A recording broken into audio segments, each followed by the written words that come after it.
up, gamers? We're back with more Higurashi! Yippee woohoo! And I have my notepad filled with the many hints that we acquired last time. So we're just gonna jump right back into it, and I hope... Which one of these is the save? There's 3 of them.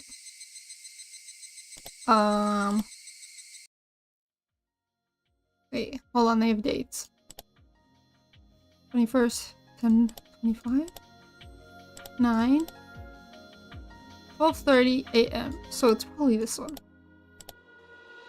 Okay. Okay. Cool. Okay, so I'm just gonna read out all the hints that we have right now. I think we have all these hints. I'm not 100% if these are all the hints we have, but these are the ones I wrote down. So, we have stagnation, we have Dr. Inspo, we have declaring war, Oishi declaring war. We have Hojo versus Sonozaki, we have strawberry milk, we have Sonozaki watermelon, we have Rika and Satoko shopping, the dam manager being dead. Yeah, perfect. Yeah. And then, let's see. Oh, thank you for the hydration. And then we have also slight fever and the 2 dam supporters also dead, which are Satoko's parents. Okay. With those, we can find our next one. No. No.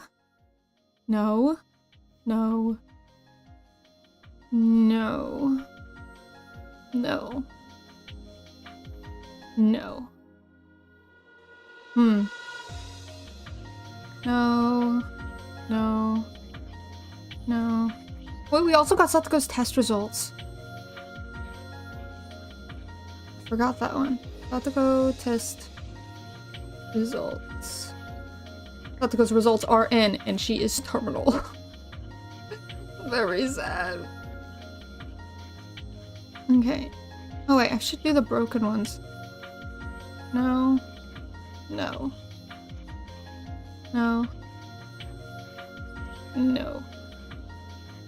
Prior consent, no. Bottle of wine, no. Shopping trip, yes. Shinto priest, no. Rock candy? We also have rock candy. Write this down. And Satoko's detailed test result. We have both of those. Alright, let's go. Looks like we can do that one. I think that's the only one we can do right now. Okay, cool. Let's just jump right back into it then. Suffering of a big brother.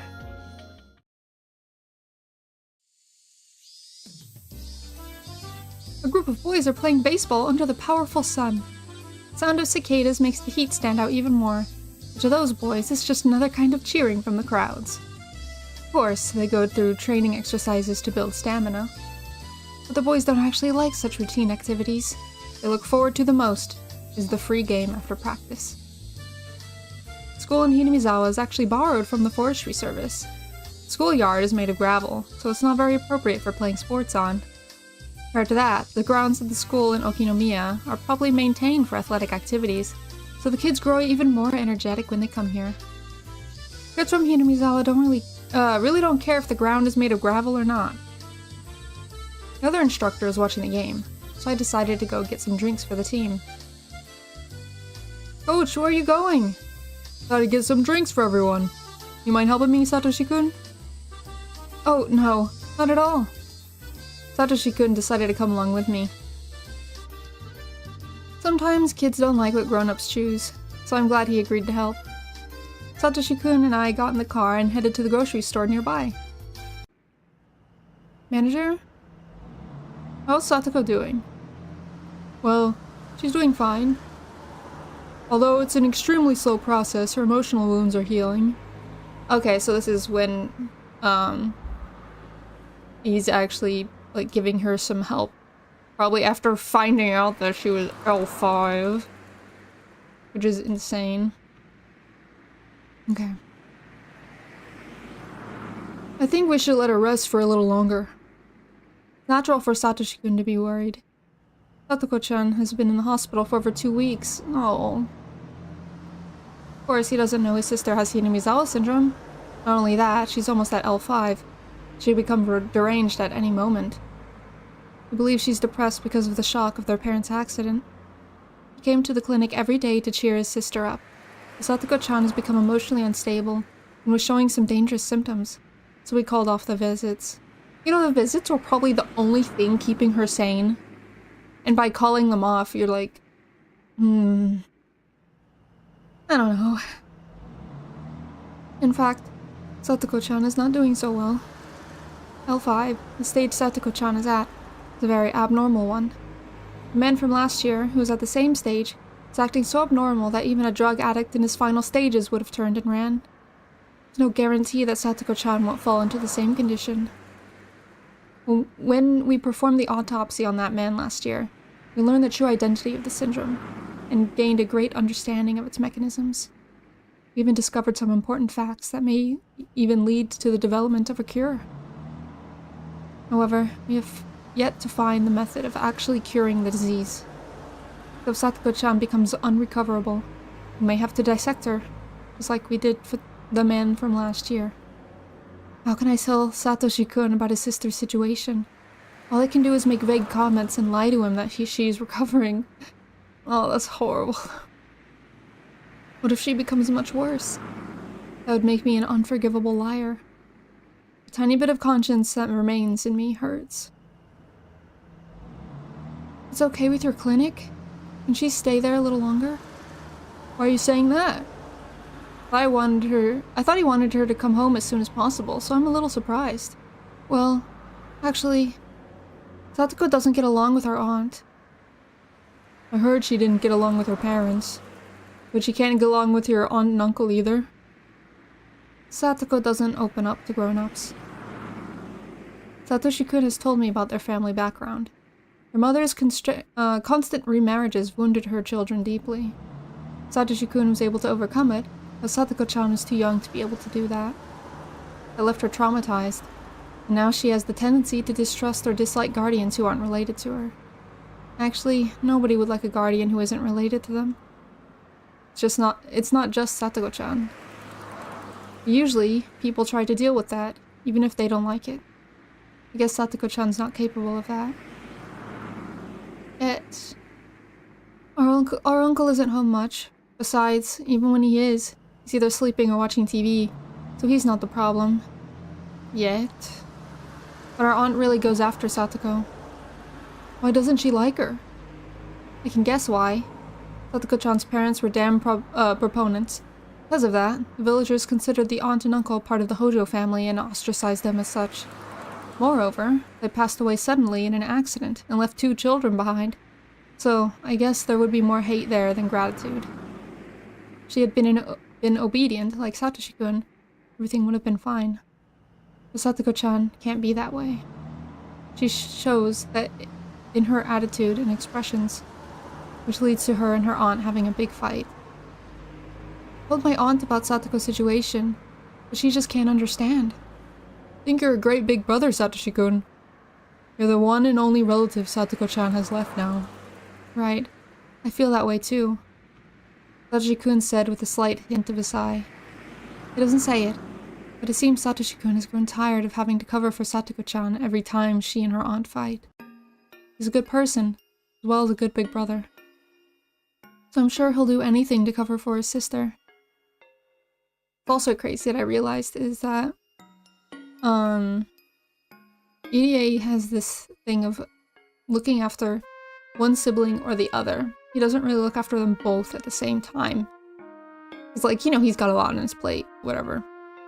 But now he's so majorly focused on Satoko that he doesn't even think about Satoshi developing anything.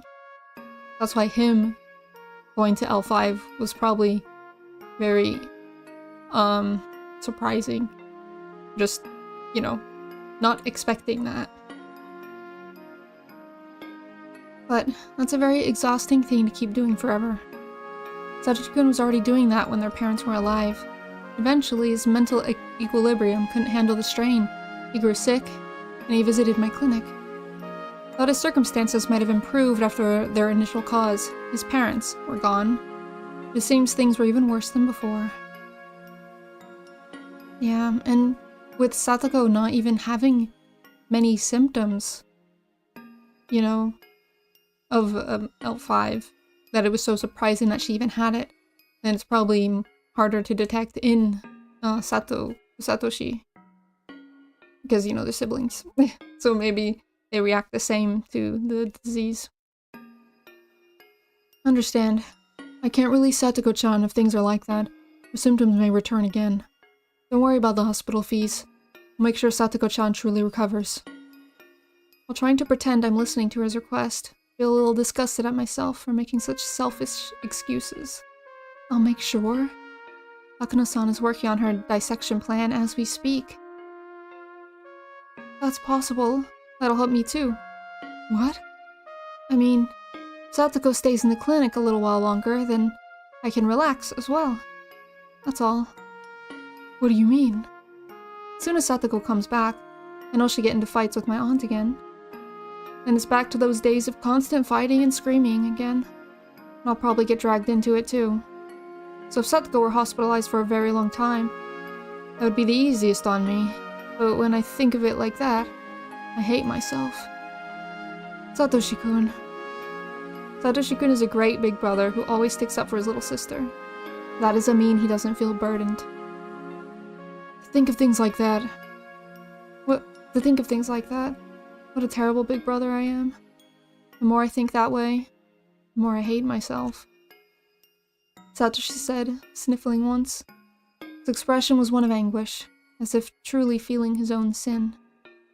His desire to be a model big brother was putting himself under great pressure. I feel bad for Satoko-chan, but I also feel bad for Satoshi-kun in a different way. As someone who knows the both of them well, I feel like I must be their ally, since they don't have anyone else who cares about them.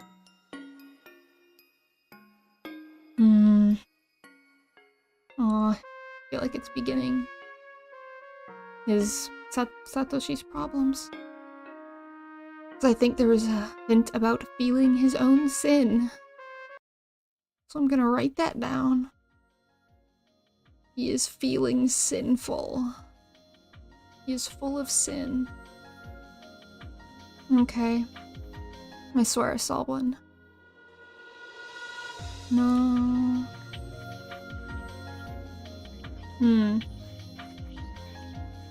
No. Sense of responsibility.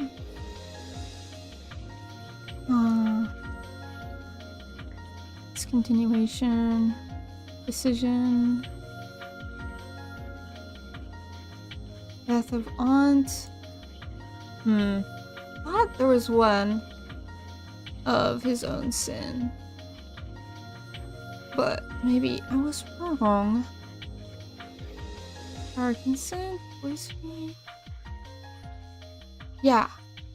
Satoshi Hojo's awareness of his sins and the mysterious death of the Furude couple. I don't think we got the Furude couple deaths yet, but we got the sins one. So. Okay. Let's see. Okay, let's try one of the broken ones again. Kyosuke Irie's decision is required. I don't know what the decision means, but I could try that one. Okay, yeah, I'll try the broken one. Dang it! Okay. What about this one? Dang it! Okay. Great. Okay. I need to stop breaking these things. If I break too many, what will happen? Break. No. Declaration of war. Execution order for the 30 years curse. What? No. No. Prior consent? No. No. Unless I got something and... No.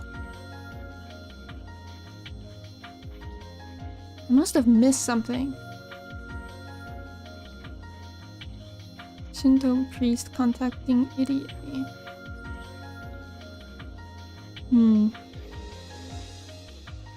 Wow, forgiveness of Rena Ryugu's sins.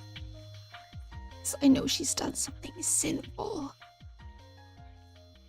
Fourth year's curse, watermelon. Awareness of his sins. Mysterious death of Furude couple.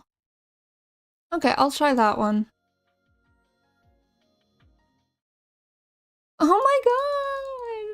my god! I'm breaking everything! Huh. I must have missed something. Discontinuation of Satoko Hojo's dissection plan. We haven't got that. We haven't got this one. 30 year's curse of Oyashiro-sama. No, we got the first year's curse. Rika's father being marked suspicious. Death of Satoko's aunt. L5. Patience, dissection, yes, but coin carrier, no. No. Queen carrier? That, I mean... Would that be Rika? No. Execution order for 30 year's curse. Execution order? I could try that one. I hate trying ones that they break. I really want to try this one again, but... A bat to beat her to death is required. We have the bat, he's in baseball. Rika Furude's high fever. No. No. Did we get this cerebrospinal fluid consent? Maybe? Okay. No, we have not. She said no. Ichiro Maibara inspecting a vacant lot. I don't think we got that. A red capsule. Drugs. Watermelon. Ryugu family. I must have missed something somewhere. Huh.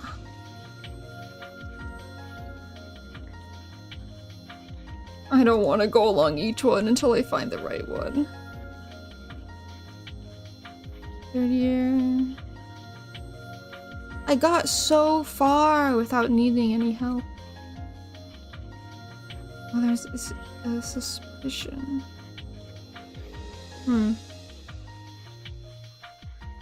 30 years...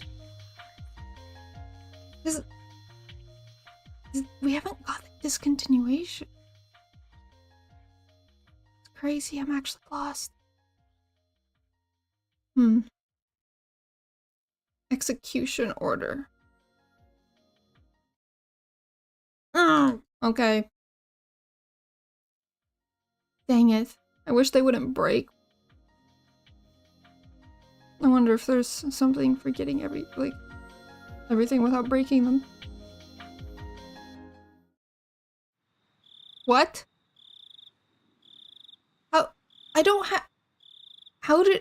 I don't remember ever getting instructions for kidnapping the minister's son. I don't remember getting that. That didn't happen. I think I definitely would have wrote that down.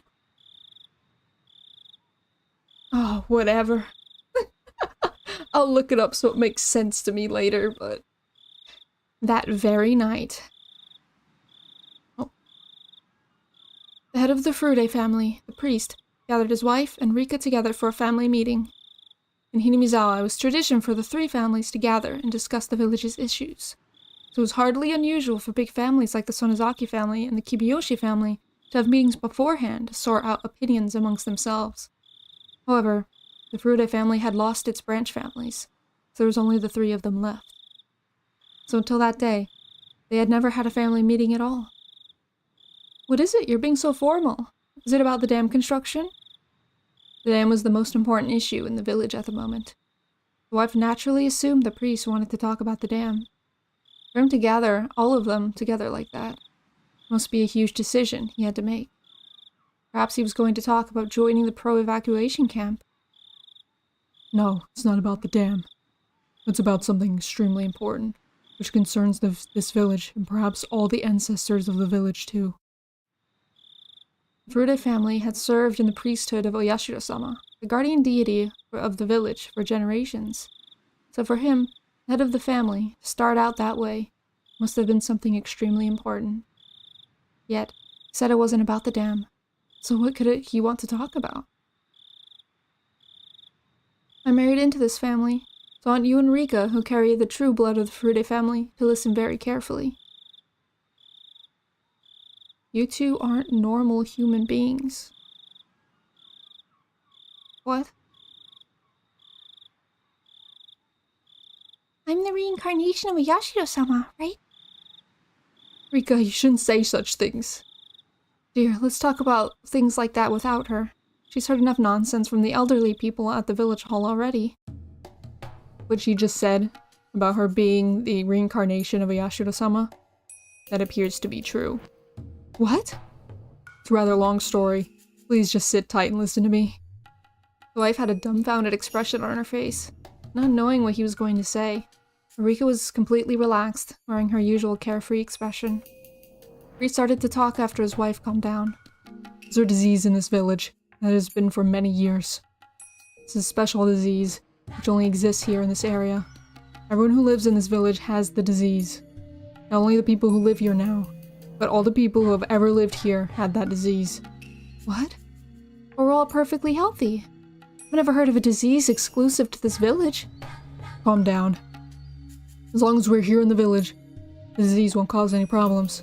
Once you move away from the village, that's when it starts to act out. You understand? How can you expect me to understand such a thing? I have no idea what you're talking about. It's the same as the curse of Yashiro-sama. Rika said it so calmly while her mother became frustrated. That's right. They said that when you leave the village, you're cursed. It's just like that. In other words, the curse of Yashiro-sama, which our ancestors have feared for generations, it's actually a disease that only exists in this village. How could that be possible? You've left the village before. Other villagers too. Some have gone on business trips, and some even traveled to foreign countries. True. But that's probably because the disease has weakened over a long time. So it was going to disappear eventually. But the business with the dam disrupted that process. Everyone knew that during the dam war, the entire village was aflame with agitation. Such excitement and emotional instability makes the disease stronger. Still don't know what you're trying to say. What we thought was a curse all this time was actually caused by the disease? That's right. All the rules of Yashiro-sama came with were to protect the villagers from the disease. No way. Then Yashiro's actually a disease? Not a god? How could that be? How can I explain that to the Furude family ancestors? Calm down. Faith in Oyashiro-sama won't change. The fact that Oyashiro-sama is watching over Hinamizawa will remain the same. It's just that means the disease producing Oyashiro-sama's curse was in this village since long ago. That's all. I won't accept that. How can I explain that to our ancestors? This is a desecration of the Furude family's age-old traditions. No, this is a desecration of Oyashiro-sama. Who told you such a thing? This isn't acceptable. In the first place, can you prove that such a disease actually exists? I can. What kind of proof? Who gave it to you? The people from the Ministry of Health and the National Institute of Infectious Disease Prevention. They've already found the pathogen, and they're searching for a cure right now. I saw the documents and samples last week. People at the Ministry of Health call it Hinamizawa syndrome. No way. As long as you lead a normal life, syndrome is harmless. Once you go far from Hinamizawa, or if you become emotionally unstable, it's easy for the disease to manifest itself. When the disease acts out, it can be possessed by your own delusions, and, in the worst case scenario, you can go mad. They discovered this disease during the war. A distinguished scholar noticed that only the soldiers from Hinamizawa came down with an abnormal disease, and he has been researching it all these years. I explained some details of this research, but I'm sorry. They're too complicated for me to explain. You don't believe what I'm saying. Why don't you go listen to them yourself? First I was indignant too, wondering how they dared to blaspheme Yashida-sama and spout such nonsense. I'm surprised that they even told him.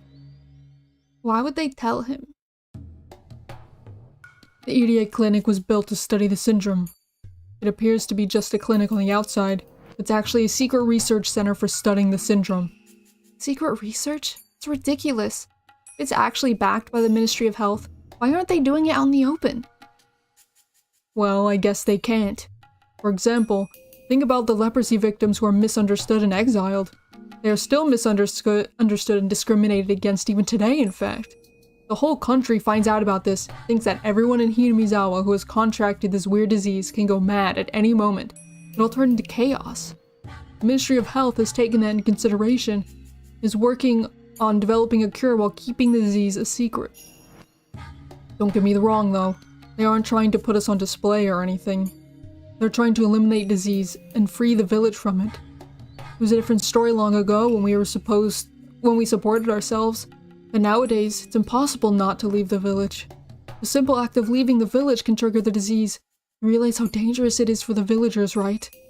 I'm repeating myself now, but in the recent dam protests, the whole village entered a strong, excited state, which is very bad for the Hinamizawa syndrome. If some villagers go crazy and do something horrible, it'll be all over the media. That's right. If that happens, it'll be too late. But how can I believe this? Are you sure we're dealing with people from the government? Are you sure you aren't being tricked? I don't blame you for not being able to believe it. I said we can come take a look at their facility anytime. I've seen it before, and I know that no mere fraud could have set up something like that. Even the big hospitals in Gogoro don't have such large-scale equipment. You can't believe what I just told you. You should go to the research center yourself and ask questions. They can explain it better than I can. They said if their explanation isn't good enough, they can explain it to you at the National Research Institute in Tokyo, or even at the Ministry of Health's main office. Whether I believe it or not, how are we related to that? It is said that the Furude family inherited the blood of Yashiro-sama. It's also said that if a girl was born for 8 continuous generations, that 8th generation girl would be the reincarnation of a Yashiro-sama. Meep. Meep. That's right. I'm the 7th, and Rika is the 8th generation. But what does that have to do with the disease? This Hinamizawa syndrome is caused by a type of parasite. Although they're very tiny, you can't even see them with the naked eye. Say that there's a sort of leader among these parasites. Are you saying that's the Furude family? It appears that the leader of these parasites is passed down through the generations only by people with a direct bloodline to the Furude family. In other words, in the previous generation, it was you. And now, it's Rika. Meep. Oh my gosh, she's like, I can't tell if she's understanding it or not. I think she is, but I don't know. What Rika is this? Is this the Rika from the first timeline? Or is this the Rika after 100 gajillion timelines?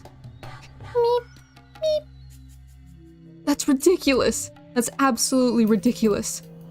Why would it be something as disgusting as parasites in the first place? Calm down. I'm not good at explaining things. Please have the experts explain it to you. According to them, studying this parasite leader is necessary in order to research the disease. No! I won't have anything to do with such suspicious research, and Rika won't either. I'm telling you to calm down. They think that Hinamizawa syndrome acts out when separated from the parasite leader, not the village itself. Oh... That makes a lot more sense, actually. When you were little, you remember villagers telling you that you had psychic powers? You were able to cure elderly people who got migraines after taking a long trip? That's the proof you were carrying the parasite leader. Frude bloodline has the power to cure people with the disease. To discover a cure, it's extremely important that we participate in their research. If they study me, will the villagers be saved? That's what they say. And all the villagers are infected? Me? Everyone else? Sadako too? Yes. Not only the people who live in the village, but their relatives in Okinomiya too. Talking thousands of people. That's why the Ministry of Health spent so much money to build a specialized research center. I object. How can you let Rika be a sacrifice for something that's suspicious? I don't mind. If Sadako can be saved, I don't mind being a sacrifice. I really don't. You be quiet, Rika. I absolutely refuse. I'll go talk to them and refuse them directly. I won't let them kill Rika in some crazy experiment. Besides, Rika is the one and only heir to the Frude family. What if something happens to her? The Frude family would die right there. Don't you see that? You need to think more about our family. That's why the villagers call you an opportunist. After all, don't you think it's odd? The Ministry of Construction is trying to submerge the village, and the Ministry of Health is trying to cure a disease. What in the world is going on? The Ministry of Health has warned that this disease could be triggered by a change in environment, so they're actually trying to have the Ministry of Construction stop the dam construction plan. You really should go to the research center. Why would they build such a huge facility in a location that could be submerged? Hua? Is she crying? Maybe. Oh, Rika let out a big yawn. Ah. It's long past bedtime for a little girl like her. I'm going to bed now. Dad, please let them know I'm willing to participate, okay? Rika! You can't make such a decision without consulting me. Rika! Wait, Rika! Yeah, Rika's like, I get it. That's fine. Everything's fine. Everything's great. Everything's fine. Okay, we got a lot from that. We got a lot from that, I think. Okay. Help from Queen Carrier is required. I don't think we actually got help from the carrier yet. Rika's father being marked as an opportunist. We got that. Opportunist. Father.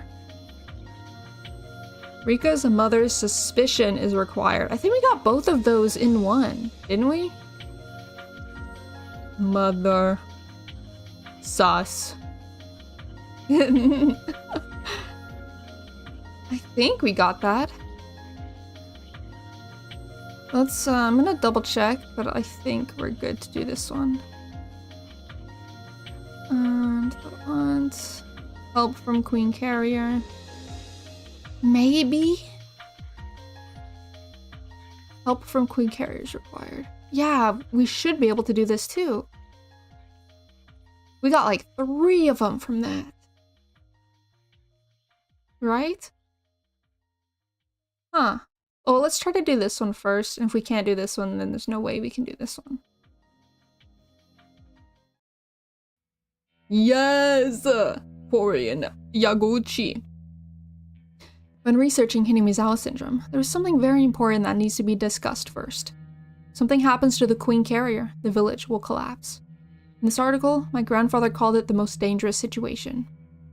According to my grandfather, the Queen Carrier dies, all the infected persons will go terminal within 48 hours.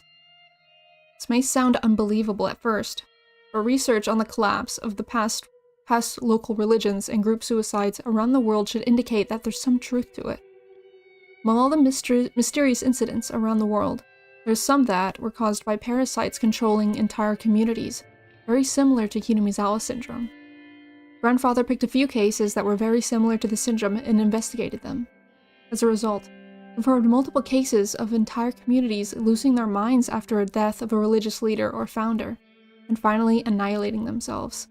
He stated that, on average, it happened within 48 hours. It's clear that infected people are affected by the Queen Carrier. and the condition of the queen carrier is, in fact, affecting the entire village. Our statistics already proved that on weeks Rika felt sick and visited the clinic, we saw an exceptionally high number of visitors. Rika being sick with a simple cold had a massive impact. Something particularly bad happened to her. We'd be facing a serious situation within 48 hours. That's why the EDA Institute has to protect Rika Furude, the queen carrier. It's the most important mission of the Hinamizawa Syndrome research project. And somehow she keeps dying. Because someone is murdering her. Which is the reason for the repeat. So Hanyu doesn't want Rika dying because that'll be the end of the parasite. But why does Hanyu care about the parasite? She's already agreed to help us in our research, but we have to be very careful not to push her in any danger. Also, we have to protect her from anyone who would try to harm her. Her life is equal to the lives of 2,000 villagers. But what if something happens to her by accident? The Idiot Institute must prepare for that situation. That's why I worked on the draft of an emergency manual when the Idiot Institute was first established. It's a precaution in case the queen carrier dies, or if infected people show acute symptoms due to the death of the queen carrier. This is an emergency procedure which must be followed within 48 hours of the mass occurrence of the acute symptoms. The final measure is to prevent the damage from spreading to nearby areas. Plan uses gas, making it look like a natural disaster. Which, now, the happenings in the third chapter make a lot more sense. Why Keiichi was the only one that survived. My client, the Alphabet Project, took the responsibility of working out the details of the plan. They're used to dealing with things like nuclear and biological weapons, so they ended up being such a big help. There was no way I could have come up with a plan on my own to execute 2,000 villagers. Yeah, I guess it is an execution plan. Through a dummy company, the ground SDF has secured a closed quarry in the Yagouchi region, upstream of Hinamizawa. It's to be the secret storage base for the equipment we'd use in that operation. Equipment that sprays deadly gas that kills people, as if they were falling asleep, is stored there. In the case of an emergency, a special unit of the ground SDF is to use this equipment to destroy the village. However, preparing for the execution of the villagers itself is politically dangerous. So, going to insist on them getting the equipment ready. I have to make them understand how dangerous Hinamizawa Syndrome is, and also how urgent the need is to have a contingency plan. I have to prove the need for the plan by showing them enough data. So the files my grandfather kept intact come in quite handy. When the clients read my grandfather's articles about the syndrome, they were surprised to see how catastrophic things could be in the worst case scenario. And he didn't even know about the queen carrier. Does he? Like, did he ever go to Hinami's? He probably did, right? It's been too long, I forgot if he actually went. In other words, if something happens to this girl, the queen carrier, all 2,000 of the villagers will become deranged. Is that what you're saying? Yes. There have been several cases similar to Hinamizawa Syndrome, where group suicides took place. In the case of Hinamizawa Syndrome, we can easily expect extreme defensive behavior, which results from deep paranoia. The result may affect all 2,000 plus carriers. From there on, we may face abnormal situations involving lawless violence, bizarre religious despondence. We must be ready to face such a situation by having a contingency plan. Otherwise, we'll draw attention from the rest of the world. We have to remember that we only have 48 hours to respond once it happens. Are you saying that if it happens, there's nothing anyone can do? Can't you treat everyone within 48 hours? It'll be impossible. We don't even have a cure, and the research center isn't capable of taking in all the villagers. How frightening to realize such a disease actually exists. The world is full of mysteries.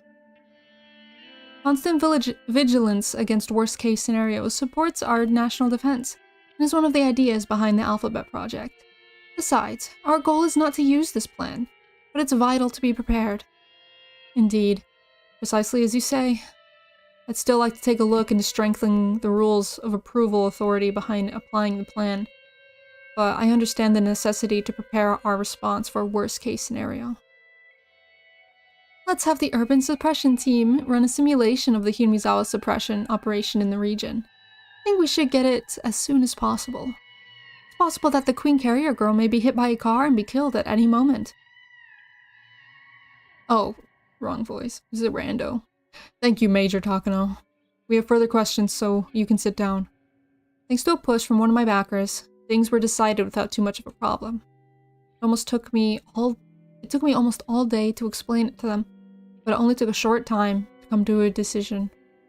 Nobody criticized, ridiculed, or tried to reject my grandfather's articles out of hand.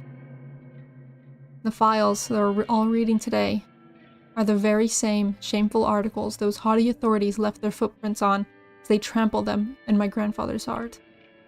They aren't ridiculing the articles. They are reading what was once rejected. It's nothing big, at a glance, but in this moment, my grandfather's research is being recognized for the first time. My heart is filled with satisfaction to see people discussing amongst each other while pointing to my grandfather's files and raising them as proof. I've worked so hard for this day. Grandpa in heaven, can you see this? Aw, that's kinda nice. But if all this is true, that is a very serious situation that the Ministry of Health definitely should know about. Like, all of this is extremely necessary. Okay. Execution order for the third year's curse.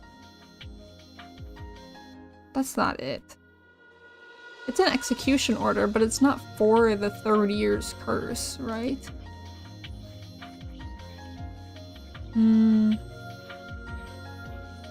Okay, we definitely can do that one. But what did we get? No. Oh wow. So many broken ones. No, no. No. No. No, no. Okay. A bottle of wine for a toast is required. I think we have. Jiro Tomitake's promise is required. I think. And draft of emergency manual is required. Which I think we just got. So I think we'll do that one first. Yeah. Okay, a roll of a 1. Okay, never mind. Never mind. Never mind. We can't do that one yet, actually.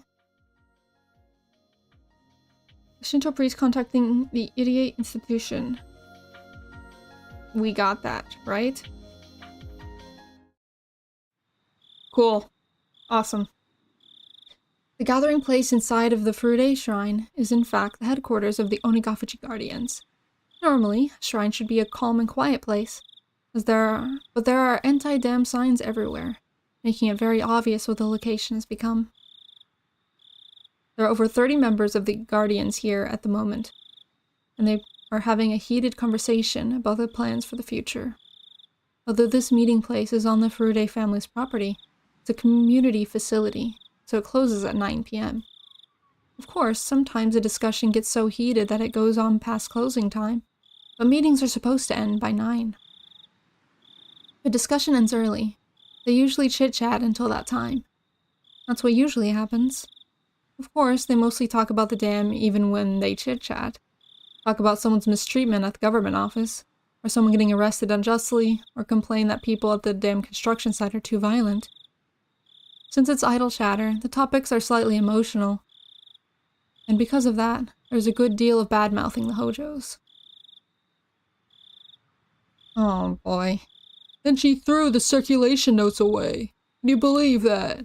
That woman is crazy. Just the other day, she got into a huge argument that Makino-san's grandmother at the trash pickup. You know, the husband is rude too. He's so irrational. Oh my god. Did you see him at the explanatory meeting? That was bad, huh? I can't believe they're still here. I wish they'd just leave. He said something about money. He has absolutely no shame. No. If you talk about being irrational, his wife is the same, or even worse. It must be hereditary. I could see their daughter shopping quite often, so I used to say hello to her. But she never replied. Can you believe that? So I got tired of it, and I don't say anything to her anymore. Hey, their son always looks so depressed, doesn't he? Oh yeah, that's hilarious. Oh my god. Yeah, that's so funny. By now, the Hojo family has become the enemy of the whole village. Bad-mouthing the Hojo family was the greatest shared topic that anyone could easily contribute to. If he had known how powerful the three families were, especially in the Sonozaki family. And if he had known Odio-san's character, he wouldn't have said the things he did. The Hojo couple are residents here. Though they were never very enthusiastic about the council activities, he should have known what kind of person Odio-san is. He could have imagined just what would have happened to him if he talked to her that way. Yet, he let his anger take over and voiced his unpleasant feelings. Most people think the Hojo family brought their isolation upon themselves. They wanted to negotiate with the government regarding the move. They should have done so privately. Yet he was foolish enough to express himself at a public gathering like that. So not too many sympathize with the Hojo family. Ever since the big fight at the explanatory meeting, Sonozaki family has looked at the Hojo family as their enemy, and started to go after them. That caused the other pro-dam families to go quiet, fearing they'd be made into scapegoats too. And those who wanted to leave were bitterly forced to give up. Even those people started criticizing the Hojo couple, saying they could have gotten their compensation to leave if those two hadn't picked that reckless fight. Both the anti-dam and pro-dam people hate the Hojos now, and the families become even more isolated. That's horrible. Just because they wanted to speak up, now both sides hate them. Moreover, the Hojos are both very aggressive. They should have stayed quiet at least until things settled down, but they didn't. That alienated the handful of people who took pity on them as well. So now nobody even says anything to them. All of that was immediately obvious by listening to the foul talk here and there at the gathering place. Rika always helps out by putting the teacups away, so I'm sure she hears what they say as well. One of the Hojo family members. Oh, I see. Why would you use they apostrophe RE like that? One of the Hojo family members they're bad-mouthing is Rika's friend, Satoko-chan. It hurts to think about what Rika feels while hearing that. As priest of the Furude Shrine, shall I let this continue? Yashiro-sama is a god who makes peace between enemies. When the humans and demons fought, Yashiro-sama descended from heaven and mediated between both sides. As the caretaker of this shrine, I must do something before it goes too far. I'm sitting next to Odio-san, who is spitefully disparaging the Hojo family. So that ass was talking shit to me, who the hell cares? He'll be cursed by Yashiro-sama, that's for sure. The elderly people cheer her on as they listen to her speak. If I barge in now, I have a feeling it won't be a peaceful conversation. But I have to make up my mind. The priest of the Furude Shrine. Also for the sake of Rika's friend, Satoko-chan. Odio-san, don't you think you've said enough by now? Huh? What the hell are you trying to tell me? Well, I'm sure Hojo-san really didn't mean what he said.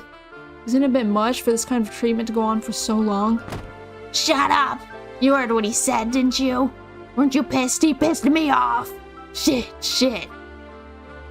Odio-san is the head of the Sonozaki family, the heir to the demons. She never forgives anyone who stands against her. There's no way she would even listen to what I'm trying to say. Odio-san and the others became furious and refused to listen to me. I also mentioned that the dam construction plan will be cancelled soon, so they should calm down already. said that because the staff at the EDA clinic told me that the government is putting some kind of pressure on the Ministry of Construction. But thinking that I'm being an opportunist, soon criticism of me began to circulate around the room. What? You can't freaking make these people happy at all. And no one can make these people happy. They just refuse to see anything in a good light. After that, I've realized I've become branded as a fence-sitter. The demons are willing to listen, and there's a chance to make peace. But how can I make peace with people who refuse to listen? I destroyed their mood, so I just have to give up and shut my mouth. Then I felt a little hand on my back. Rika, it's getting late. Why don't you go home? No matter how hard we try, we can't reach them. Rika looked into the distance while she spoke. The evil of this corrupted village is probably beyond the means of those of us living in that muck. But I won't lose hope. Surely, someone who will destroy this stagnation will arrive. Very soon, I know. Her eyes shone as if seeing the future that only the maiden of the Furude Shrine could see. I can see Keiichi in the distance. I can see him. And he's beautiful. Okay, so did we get the tea? I think we got the tea. We got tea. He got put up. Right? No. No.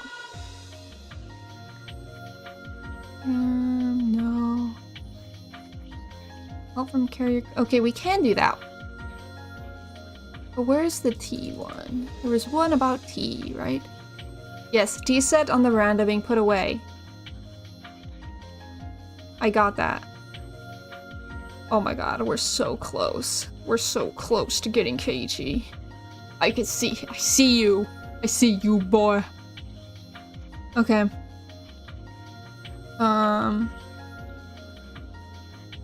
Okay. Let's do that first one.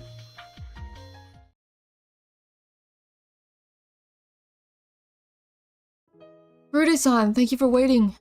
We just finished the last test. She'll be back soon. Hope she's able to help. Of course. Rika-san will help the whole village. I think we'll be able to come up with a treatment soon. We're still looking into the structure, but we're finding out how important Rika-san is to the villagers. People with more serious conditions can't stabilize themselves. We found out if they get close to the Queen Carrier, they'll generate some kind of substance in their brain. Substance? This substance has a calming effect, and it seems to have the power to bring their symptoms down. Probably engages the immune system or something.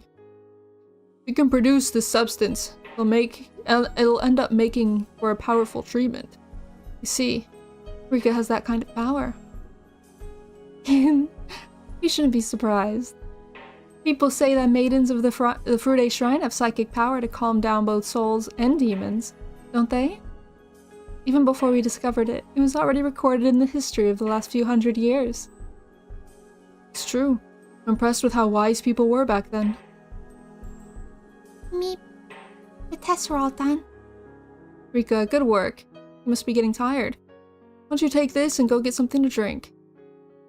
Meep. They took a lot of my blood, so I need to replenish. I need to replenish. Rika took the 100 yen coin that was offered to her and ran out into the hallway.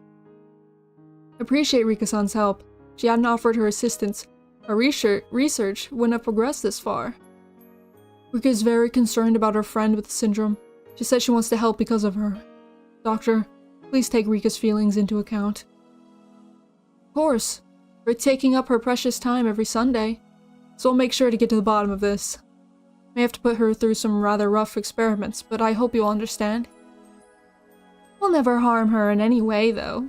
She's such an important person. She's the reincarnation of Yashiro-sama, after all. I wonder how people back then found out about this syndrome. How they knew the Furude family were the descendants of the queen.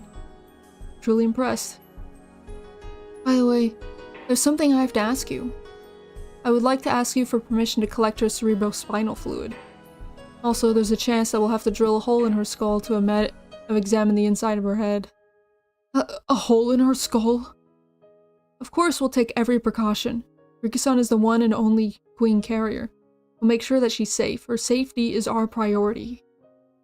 Of course, since Rika-chan is a girl, we won't shave her entire head. However, we'll have to ask her to stay in the clinic a little longer so we can keep our eyes on her. She can still receive visitors, of course. You're more than welcome to attend the examination. Sure, she'll be more relaxed to have someone she knows nearby. Do you really need to perform this examination? Is it really safe? Taking cerebrospinal fluid is very safe. Well, not very, but it's pretty safe, but drilling a hole in the skull is kind of rather invasive. I can't absolutely guarantee her safety for either collecting cerebrospinal fluid or for drilling a hole in her skull. There's always the off chance something might go wrong. Also, Rika-san may suffer from some physical and emotional discomfort. Even if it's this important, we can't perform it without the parents' consent. Dude, if the mom finds out, she's gonna be pissed. Actually, I've already talked to Rika-chan about it. What did she say? She said that it's fine. I've explained to her the possibility of danger, but we still need your consent. Sometimes, Rika truly believes that she's the reincarnation of Yashiro-sama. So maybe she feels obligated to sacrifice herself for the villagers. What an impressive child. Could you please let me talk to my wife? She understands the situation, but I still need to explain it to her. Sure, of course. Please talk it over with her. So this examination is an extremely important step in the process of stamping out the syndrome, right? Yes. It will solve the mysteries of Hinamizawa syndrome for sure. At least it'll be the first step. As I already explained, if something happens to the queen character, the whole community here might be in danger. In other words, it's possible the whole village could end up with terminal symptoms. That's right. According to our studies, within 48 hours of the death of the queen carrier, everyone with the disease will become dangerously sick. We must prevent that from happening no matter what. Something happens to Rika, the whole village will go insane. Yes, it's our job to prevent that. It might seem ironic that we have to put your daughter in danger, but this is the only way to stamp out the syndrome. Dr. Irie, I hope you'll succeed in that examination. As I said, there's no guarantee in medicine. Sure. Irie answered with a nod, interrupting Takano's vague response. I will succeed. I'll save Rika-san. And the villagers too. I promise. Okay, I'll talk to my wife. I'll let you know our decision. Yes, thank you. Freaking Takano. She should not talk to any of the clients at all. She does not have the people skills to be able to do that properly. After Rika and her father left, Takano started to laugh. What is it? What's so funny? Oh, nothing. I just thought it was amusing to get permission from both the patient and her parents beforehand. Rika-chan is going through something she doesn't have to. I thought I should as a courtesy. Would have gotten consent from the man last year had he been in a normal condition. Are being tormented with guilt ever since you started your research here? What do you mean? This type of teasing was normal from Takano. But maybe she had gone a little too far. But he had made it clear how displeased he was to hear that. You can only research Hinamizawa syndrome by using living beings. You feel guilty continuing your work because of that. Those guilt feelings are a necessity. Whether it's a murder or dissection, the fact that you're taking someone's life is the same. We have to accept that, and at the same time, devote ourselves to our research. That's an extremely impressive theory you have there. Then, Dr. Irie, how many times have you gotten consent before you cut into people's brains? Yeah. Can't dish out what you... Well, I guess, you know, a person can change. Someone who has done non-consenting brain surgery can change and be like, hey, consent is actually important. And I didn't think Takano knew about that. How many brains have you cut up without consent? Using your selfish theory that people commit crimes due to mental disorders as your excuse? That is... Common sense changes with time. Back then, doctors didn't need to explain anything or get consent beforehand, so I don't think you have to be concerned about the past. Be a problem now, but it was okay back then, so that's fine. But you feel guilty, and that's why you want to get consent from Rika-chan beforehand, and why you wanted to get it from him, right? It's not true. In the first place, the treatment and dissection are... Listen, boy. What you want is the stamp of forgiveness known as prior consent, right? What you want is some stamp of forgiveness, some deception to fill your heart so you can atone for your past sins. You regretted what you'd done, and you never would have get involved with brains again. Yet, you're dragging regrets behind as you continue to deal with brains, guilty all the while. If you truly acknowledged your actions as a sin, then you would have refused to accept the appointment as director. Isn't that right, boy? I don't need to listen to this. Excuse me. You must listen. The field of medicine is constantly won in battles against the era's ethics and social values. When Dr. Takano discovered the existence of the syndrome, the people in power at the time just disregarded their own ignorance and scoffed at his foresight. But he didn't stop researching until he collapsed. He believed that someday he'd be acknowledged. Even if it was after he died, he still believed in it. He could only do that because of how strong his conviction was. If it wasn't for that, he would have given up. A strong will is what keeps research going. Only the most determined can achieve a result. But you don't have that. You're a coward who still can't decide if he should be proud or ashamed of his achievements. How could you accept the position of director with such a half-hearted determination? You knew from the beginning that this research couldn't be brought to fruition without adding further blood to your already stained hands. I don't know what to say. Maybe I am half-hearted. Then why don't you resign? You'll still have the obligation to keep things a secret. At least you won't have to feel guilty anymore. You may be my partner.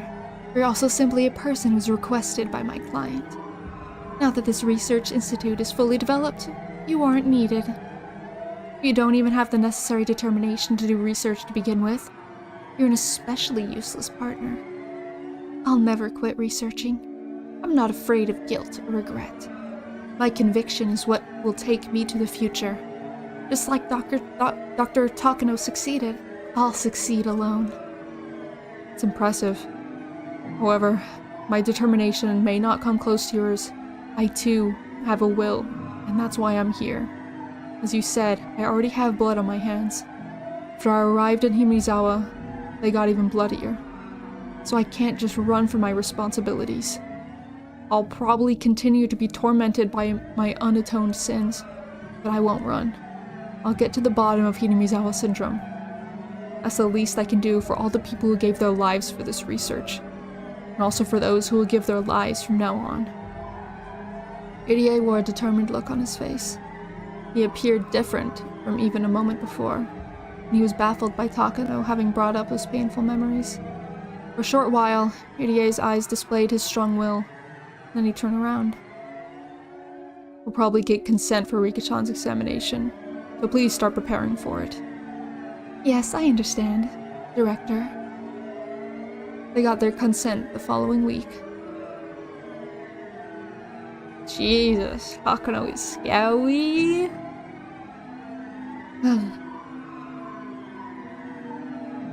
But now, I think we have 2 that we can read. Oh my god, what should we read first?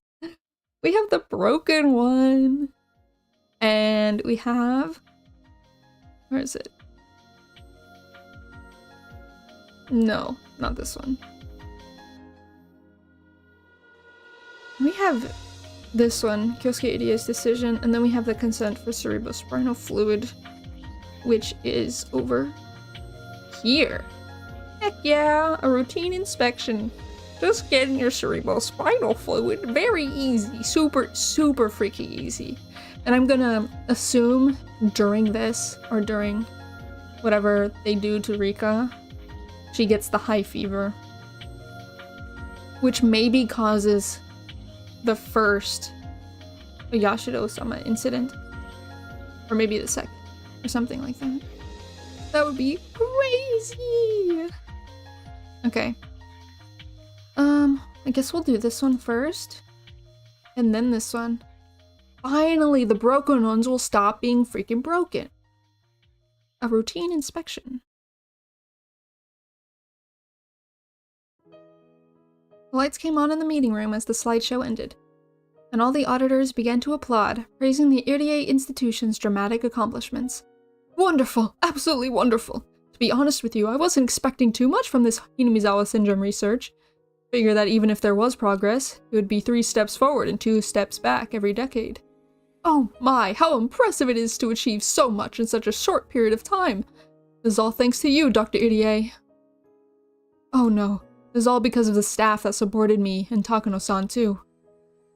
Don't be so humble. Dr. Irie is a genius in the field of neurology. After all, he's also produced greater achievements than any other doctor when it comes to the brain. It's true, not many doctors as young as you have nearly that much experience operating on brains. Congratulations, Lieutenant Colonel Irie. Now I can go back to Tokyo with my head held high.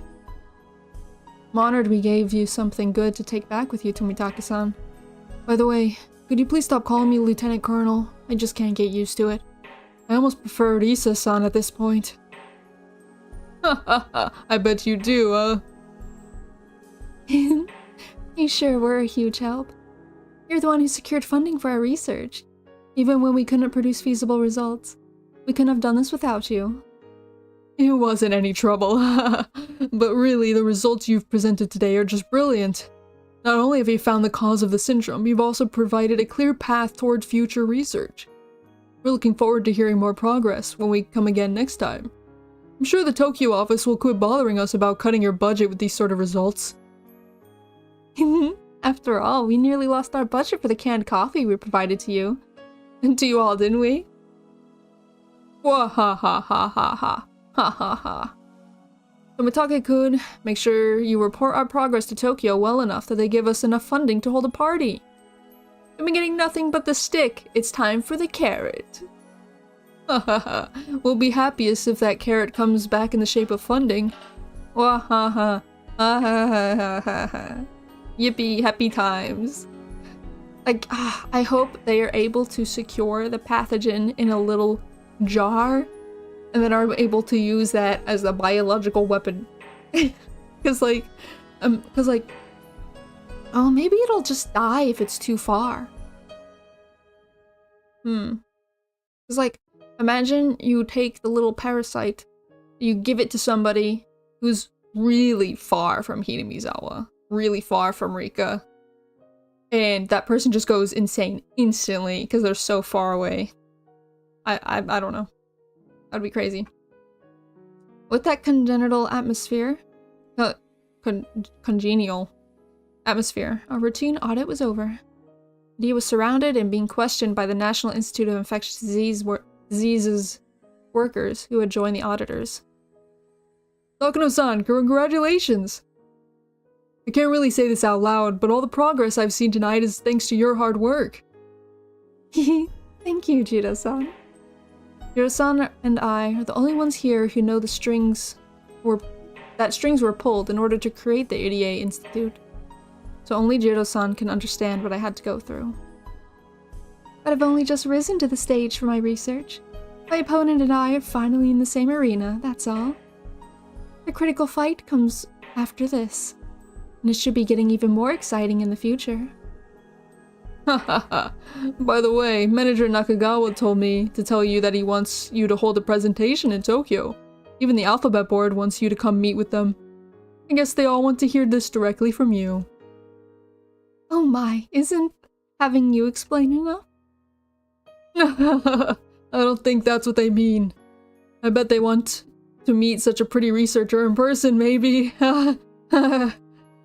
My, aren't you being silly, Jiro-san? Excuse me, Major Takano? There's a phone call for you from Tokyo. Thank you for holding. Oh, thank you for holding. This is Takano. Hey, how are you doing? Koizumi-sensei, thank you for taking time to call me. Oh no, is he gonna freaking die? Wahaha. You know, I heard you made a significant breakthrough, Mio-san. So I had to call to congratulate you. Thank you very much. Yes, thanks to your support, we've been able to accomplish the first step in identifying the microbe that causes Hinamizawa syndrome. I see. Great job, Mio-chan. I'm sure Takano-kun is very happy in heaven right now. That's a little too early to say. My grandfather was attempting to go beyond merely identifying the cause of the syndrome. His work was about showing the possibility of human thoughts actually being controlled by parasitic agents in our bodies. Only when that is proven will his research be recognized for the great achievement it is. When we're able to explain all thoughts and religions with parasites, the world is going to be tossed into chaos. Wow, how interesting. I could just imagine how those religious big shots will react once they find out their leaders are parasites. How interesting. I would love to see that, but I won't because I'm going to die. Oh, I won't die until you show that to me, Mio-chan. Please don't say that. Do look forward to it, though. I'll make sure that this research will spread shock throughout the world. Then the whole world will finally realize how great my grandfather was, and they'll be fighting each other to read over the documents he left behind. Only then can I say I repaid my debt to him.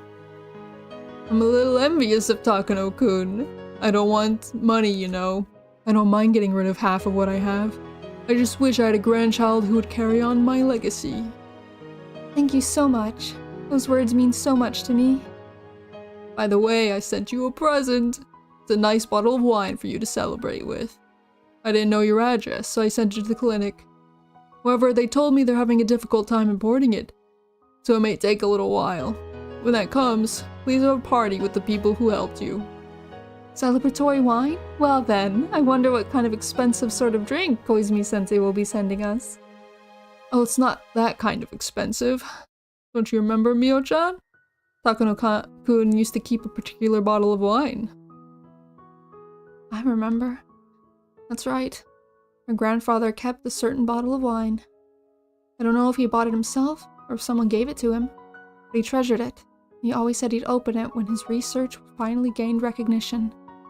I was a child then, so I don't remember what brand it was, but Mr. Koizumi would know. He went through all the trouble to find the same bottle of wine for this special occasion. For the first time in a while, Takano felt the same sunny warmth she experienced during her time with her grandfather. Thank you very much, Uncle Koizumi. I like it when you call me that, Mio-chan. I don't feel like you're speaking to me when you say Koizumi-sensei. And I can't help but smile along with him. I think Tomitake and the Irie were just having a similar exchange. You put it like that. Oh wait, if you put it that way, then I'll be happy to call you that when there's nobody around. I'll be happier if you call me that even in front of people. I don't know exactly how old he is, but if he can laugh so energetically, he'll live for many more years to come. Yeah, okay. I guess the saying about living a long life is true after all. Takano-kun and I wished you were truly part of our family. We really did. My grandfather had his own family, of course, but because he was so into his research, he became estranged from his wife. They were legally married, but they lived separately. I never met his family when I was a child. I only met them after my grandfather committed suicide. During his latter years, my grandfather went into psychological despair and began to look at his life with cynicism. His condition became worse over time, and he was shocked at his own dementia. He was afraid of living while his consciousness degraded. So, he jumped off the roof of the hospital. Only my name was in his suicide note. None of his family members' names were in it. That's when all of his relatives showed up and took everything my grandfather left behind. They were afraid I was going to get his estate. They had lawyers and all that, so I backed down. I asked for everything in his study in return. Those idiots don't understand the value of my grandfather's research. They were actually happy to strike a deal out of court, and they could also get rid of the piles of papers and jars with human organs in them. They never even showed up once when he was alive, yet, like hyenas, they appeared after his death. I never let them put their hands all over my grandfather's research. Fortunately, I was able to protect my grandfather's soul from their tainted hands. Okay, I'll get going here. Is anything... Oh wait. If there's anything you need, be sure to call Uncle Koizumi, okay? I'll do anything for my granddaughter. Thank you, Uncle Koizumi. I'll work even harder.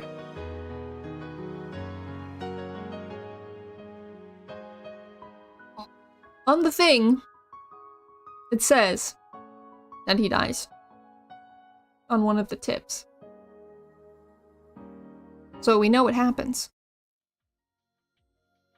The death of Koizumi, it's literally right there. Okay. What did we get from that? Did we get anything from that? Bottle of wine for a toast. Jiro Tomitake's promise. Drafted an emergency manual. We got that. We freaking got that. Should we do C103 dose experiment, or should we do this one first? A roll of a 1. Oh, that's probably him dying. And then this is next, probably. I can see the ties. Because there's so many that are completed now, it's just kind of like, I can see it. Okay, let's try that one. Dang it! Okay, never mind. I guess we haven't gotten Jiro Tomitake's promise. I thought we had, but I guess we have not. Okay. Then we'll do this one. Plans for Satoko-chan's dissection are moving right along. I don't want Satoshi-kun to be sad. I feel pity for Satoko-chan and her harsh circumstances. Still struggling with how much I have to sacrifice for the sake of research. EDA? Eh? Oh, sorry. What is it, Rika-chan? One of my friends has been in a clinic for a long time. Do you think she has Hinamizawa syndrome? Who told you that? No one. I just thought about it. So, what do you think, EDA? Does Satoko have Hinamizawa syndrome? Rika-chan is on our side. There's nothing I have to hide from her. Actually, probably shouldn't keep anything from her. Yes. Problems with her parents, and then their sudden deaths. It was all too much for her to bear. Maybe that was what triggered it. What did the test results say? L5. She seems perfectly fine on the surface, but her emotions are extremely unstable. Since the other day, she even been refusing to meet with Satoshi-kun. Satoshi told me. He's worried that it's taking a very long time for Satoko to get better. EDA? What will happen to Satoko? Satoko-chan is Rika-chan's best friend. And I tell her that we're planning to dissect Satoko-chan. However, even if I don't say anything, she already knows that Satoko-chan's situation is extremely poor. Didn't you find out a lot of things when you examined me? Sure, of course. We're even testing medicine which might be able to control the symptoms. Can't you give that medicine to Satoko? I thought about it, but it's too dangerous. We're still in the trial stages and trying to gather more data. Can't use it on someone who's in a delicate situation like Satoko-chan. Then, if you won't try that medicine, what will happen to Satoko? She spoke as if aware of our plans for Satoko-chan. No. She must actually know. Told her about most of my research. She's more mature than she looks, so it'd be easy for her to figure out. If there's even a 1% chance of Satoko getting better, then I think we should take that chance. It's extremely risky. Worst case, she could immediately display terminal symptoms and hallucinate. potentially lose her consciousness and spend the rest of her life just staring blankly at a wall. Either one would be too cruel a fate for her. So are you saying it's better to have her die in her sleep? Yeah. Actually, yeah. Irie, just like Takano says, there are no guarantees in medicine.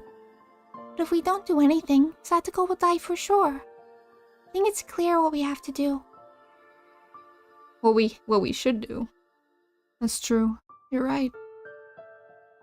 But I know too well. C-103, the medicine that's being tested, may not even be something that can even imagine what kind of tragic end she'd meet if her body rejects the medicine.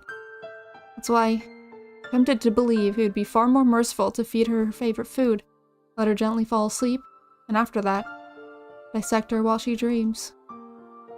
I don't want to admit it, Takano-san is right. I'm being indecisive and showing a lack of resolve.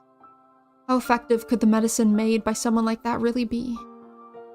So because it was medicine I created myself, I couldn't even believe there might 0.1% chance of success. There might be a 0.1% chance of success. I think we can believe in it. I think we can believe in it. She spoke as if she read my mind. Surprised, I raised my head up to look at her, and found her giving me a reassuring look I never would have imagined someone of her age capable of. People's lives depend on your job. It's almost absurd that a human being can control life and death like that. I can't even imagine the pressure. Her voice hasn't changed, but I feel like Rika-chan is admonishing me. Almost as if she knows what it's like to be responsible for human lives. Guilt and regret are a part of that. That's why you can't use medicine on Satoko. Isn't that right? Takano said the same thing to me when she criticized me earlier. I'm being criticized again. But that's why I can trust you with Satoko. What? Human lives are precious. You understand that very well, and that's why you do what you do. Without knowing that, how can you heal people? You think I trust medicine created by Takano, who thinks humans are just her guinea pigs? Hehe. I shouldn't have laughed, but I couldn't help it. Felt like I should laugh. If both you and Takano each produce different medicine, I think yours would be the one to cure her. Because your medicine came from your heart. Your will to heal people is what cures them. You're absolutely right. Can't believe you're admonishing me about medicine. I let you use my body for Satoko. Everything you took from me is for her. You created that medicine with the knowledge of how precious human lives are, and of course it'll work on Satoko. Do Shrine Maidens take confessions? They do. She's doing a great job at being a Shrine Maiden at this age. This will be a gamble. Question is whether Satoko-chan will accept it. We don't need to tell her. Learning of the Hinamizawa syndrome will only dredge up the deep scar on her heart again. What did she mean by those words? When I realized it later, I was surprised by how thoughtful and perceptive she was. Let's stop the plans for the dissection. We're going to give Hojo Satoko C-103. I'll do my best to increase the chance by even 1%. Don't worry, Irie. It'll work. It'll work. Don't worry, Irie. It'll work. Because I will make it work. Haha. You shouldn't be so optimistic. I know it'll work. It's already decided. Well, whenever she says that, whenever she says it's already decided... Huh. Is that something that she knows happens in every timeline, and so that's why she says it's already decided, because it's already happened many, many, many times? That's very reassuring prophecy from the Frude Shrine's Shrine Maiden. You can do it. Yeah. You can do it! Alright, Rika. This is your fault if something goes wrong. Alright.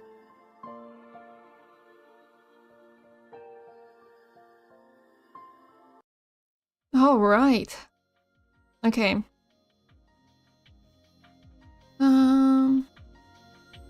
Okay. No. No. Research results. Oh, there's 2 medicines? There's 2 medicines. H170. Okay, wait, we can do this one. Because the discontinuation of Satoko Hojo's dissection plan. Which is this one. H170. C-103's implementation on Satoko is going well so far. It wouldn't make any difference to me if the experiment failed. However, EDA's extraordinary focus and attention to the experiment has avoided Satoko Hojo hallucinating or turning into a vegetable during the experiment. And surprisingly, we see prospects of her returning to normal life despite reaching L5. C-103 still has many issues, but this experiment proved that even a person who has reached L5 can be cured. I didn't believe in it at first, but I guess I have to acknowledge EDA's hard work. Only EDA could have done this. It was tormented by naive humanism. Naive humanism? Oh, and didn't want to make mistakes, and that is why he felt obligated to cure Satoko Hojo. The reason why I dislike EDA isn't because of his achievements or abilities, but because of that weakness. But this time, I had to praise him for it. I saw your report. I must tip my hat to you. No, I only did my job as a researcher. That means fulfilling my duty as a doctor as well. Then nothing could please me more. It's hardly an exaggeration to say Satoko is now our most valuable specimen. After all, she's the first human to reach L5 and live. That's true. We'll let her go back to her life and keep our eyes on her. Going to tell her to come here every Sunday for a checkup. But how are you going to explain to her that she has to give herself a C-103 shot 3 times a day? And also that she has to come here every Sunday? 3 times a day? Isn't that like more? I'm trying to think of any other medication that you need 3 times a day. I guess I haven't ever needed that. Usually it's like 2 times, but 3 times it's like, whoa, that's kind of nuts. She has no subjective symptoms. Still trying to come up with a good excuse. I think I'll tell her that I want her to help me with my research. She has to give herself shots daily and to come here every Sunday for a checkup. I'll pay her for helping me, or something like that. I guess EDA is determined to cure Satoko Hojo no matter what. Seems determined to keep her off the dissection table. He and I are in different positions. But I don't have any complaints about his naive ideals, so long as they translate directly into passion for our research. If his plans can be put into effect and produce a different result than the dissection would, then they'll still be useful for the overall understanding of the Hinamizawa syndrome. I have nothing against Satoko Hojo, only that I see her as a research specimen. She can be useful in that capacity without being dissected. That's perfectly fine with me. We have to get permission from her guardian to give her shots 3 times a day. For her parents died. Her aunt and uncle have been taking care of her, right? Maybe I'll go talk to them. Hope they agree to her involvement in such suspicious research. Dude, if they're being given money, they don't care. Oh, don't worry. I'm sure they'll be happy to. Once they realize they'll receive 100,000 to 200,000 yen every month for it. Do we have enough money? Sure. As long as we can produce documents that'll convince Jiro-san. Okay, then I'll work on that. Also, we need to take action to prevent stressing Satoko-chan. We don't want her to return to L5. I hear her aunt and uncle are very mercenary. Perhaps we can handle them with cash. I plan to provide my help with their guidance too. Word Satoko-chan isn't getting along with her aunt and uncle. Never thought that'd affect us in any way. But now, EDA has to deal with them. Maybe he's developed some kind of sense of responsibility or duty as her guardian? I don't really care. The more responsible he feels, the more progress our research makes. That'll be a plus for me. By the way, I saw the report on H170. Oh? Compared to your success, it's nothing, but I guess it was some kind of accomplishment. It's honestly ironic. The same research center that's produced the remedy to save her from derangement has developed a dangerous drug that could instantly induce it. Hidia wasn't involved in the H170 research. That was my work. In fact, even if I asked him, he wouldn't have agreed to be involved. This dangerous reagent was developed during the process of uncovering the mechanisms behind how the pathogens controlling Satoko Hojo's brain could induce derangement or paranoia in their host. To put it bluntly, injecting H170 into a patient with Hidemizawa syndrome forced them to express terminal symptoms. It threw the brain into a stimulated state of agitation, intentionally forcing the pathogen to grow unstable. If we continue researching this, it will be possible to drive anyone with Hidemizawa syndrome violently insane at any time. Studying the mechanism behind that will help to solve the syndrome's mysteries. So this study on H170 will be extremely important to future research. Also, this medicine has military applications, as the client requested. At this point, there's absolutely no use for it. But once our research progresses a bit further, this H170 could be spread at the right moment to cause a certain type of reaction. Compared to a killer virus, it seems like a useless pathogen. There's no way to detect it in a dead body, and it makes it look as though the person just went insane spontaneously, so it must have some useful applications. The Marco Polo Bridge incident threatened to end research on Hidemizawa syndrome before. A historically important incident like that couldn't have been created by a killer virus. But it's possible with Hidemizawa syndrome. The elders of the Alphabet Project, the sponsor for our research, can think whatever they want about that. I don't care how they use what I've learned. My purpose is to solve the mysteries of Hidemizawa syndrome and to make people realize how important this research is. Also, to make people acknowledge my grandfather's accomplishments and achievements. Any military applications were just byproducts of the process that I didn't care about. The clients will appreciate your accomplishment. Maybe our budget will increase for next term. Passion alone can't keep research going. We need money. I must thank the sponsor for giving us so much funding. For this much money to come from public expenses, maybe Japan is richer than I thought. They're public expenses, but they're expenses that can't be made public. He has no idea what I had to go through to get that money. Anyway, our research is going extremely well. We don't know what we'll find out about Hidemizawa syndrome, but I'm sure every mystery will eventually be solved. I can hardly wait. What the syndrome indicates is that humans are simply empty containers. What we believe to be our will is simply the actions of parasites that live in our brains. No, that's not what it freaking indicates. What kind of conclusion is that? The syndrome indicates that parasites can affect the brain. That's not will. Will is not parasites. Although, I'll be honest, this happened, like, I just saw this freaking article, I can't remember if it was this week or last week, that researchers are looking into the microbiome of the brain, and they're discovering that, you know, there's like bacteria, good bacteria, in our stomach that affects things, right? And now they're looking into that same mechanism in our brain. So maybe Ryukushi was onto something. I don't know. I didn't look too much into it, but I wondered, like, what they're going to find, you know?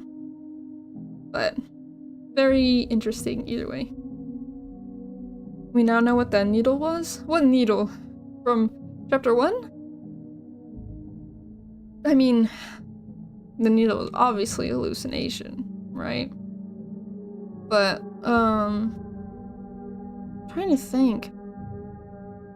The H170, was it ever used before? If anything, I could imagine Takano giving it to freaking guy, Tomitake. Yeah. And that's why he goes insane every time, is because he gets given that. But why would he have Hinamizawa syndrome if he wasn't living there or lived there? Maybe he'd picked it up. I don't know how it freaking works. I don't know. Is it contagious? I don't think it's contagious, right? That mystery was solved, but of a greater impact than anything else in history. It was a truth which nobody wants to believe. This is an achievement my grandfather predicted back during his time. Ah, I now know. I know the reason why my grandfather was so fascinated with his work. Because it's crazy. Because it's crazy. No yawn. No yawn. We keep going. Okay. And we got C103, we got H170. Shirakawa Park accident. Did I get this? I don't think I got this yet. I don't got that. I don't got that. No. No? Yes. Right? Completion of medicine C117. Wait, 117? 103. This is 103. What is freaking 117? Okay. No. No. And then all this is... No. No, I'm gonna need this. A red capsule is required. The red capsule is H170, correct? Maybe? I'm assuming. T-set. Yugu. Watermelon capsule. Frick. No. Yes? Maybe? Maybe that one. Come on. Dang it. Dang it. Okay.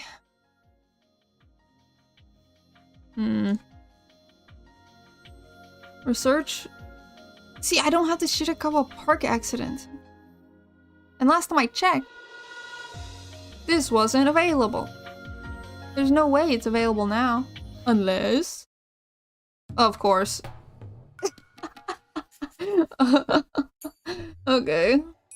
Satoko-chan's dissection plans has been scrubbed, and we are getting ready to administer an almost totally untested medicine, C103. Experimental medicine suppresses the production of a certain type of hormone, and in doing so, will stop the transmission of the syndrome triggering Satoko-chan's condition. That seems way too simple. But I'll assume that's more complicated. And we're just getting the simplicity because it would be boring, right? The mechanism of Hinamizawa syndrome is as follows. Pathogen takes over the frontal lobe of the patient's brain and then induces increased responsiveness to paranoia. As a result, a patient voluntarily carries out excessively defensive behaviors to a problematic extent. If this induction can be cut off, then it'll be possible to save terminal patients from becoming deranged. It only cuts off an induction, so it's not really a cure. Ironically, the brain is an organ that learns. Once the brain has learned to be excessively paranoid due to the Hinamizawa syndrome, even after the pathogen is eliminated, the brain doesn't simply unlearn that paranoia. In short, even if the pathogen doesn't induce derangement, the patient will be directed to such emotions of their own volition. Thus, it is impossible to completely escape the nearly deranged L5 state. The proverb, "A burnt child dreads the fire," is a good example of this. I've never heard that proverb before. But yeah, fear do be working like that. Even after the burn on your tongue heals, the fear of being burned by food again remains. When it ends up being a good thing, we'll call it learning a lesson, and we call it trauma when it doesn't. We predict Satoko-chan's treatment will take a significantly long time, requiring both medication, such as administering psychotropics, and mental care, like counseling. You have to slowly unravel her mind's solidified paranoia, while also suppressing the syndrome's induction of derangement. This is the treatment plan for the terminal patients like Satoko-chan. However, as we're going to stimulate the parts of her brain that affect her emotions, while at the same time being stimulated by the pathogen at the same time, it's possible there could be unexpected side effects. Both her mental and physical strength hold the key to our success. We're going to begin the experiment once she regains her emotional stability and physical strength, but someone who threatens to disturb her emotional stability has been coming here every day. Oishi. Ah, Oishi, the sly old detective from the Okinomiya Police Department. I hear he has air conditioning in his car, though. He thinks everything from the dam protest to the dismemberment murder of the construction manager is an organized effort secretly conducted by the three families of the village.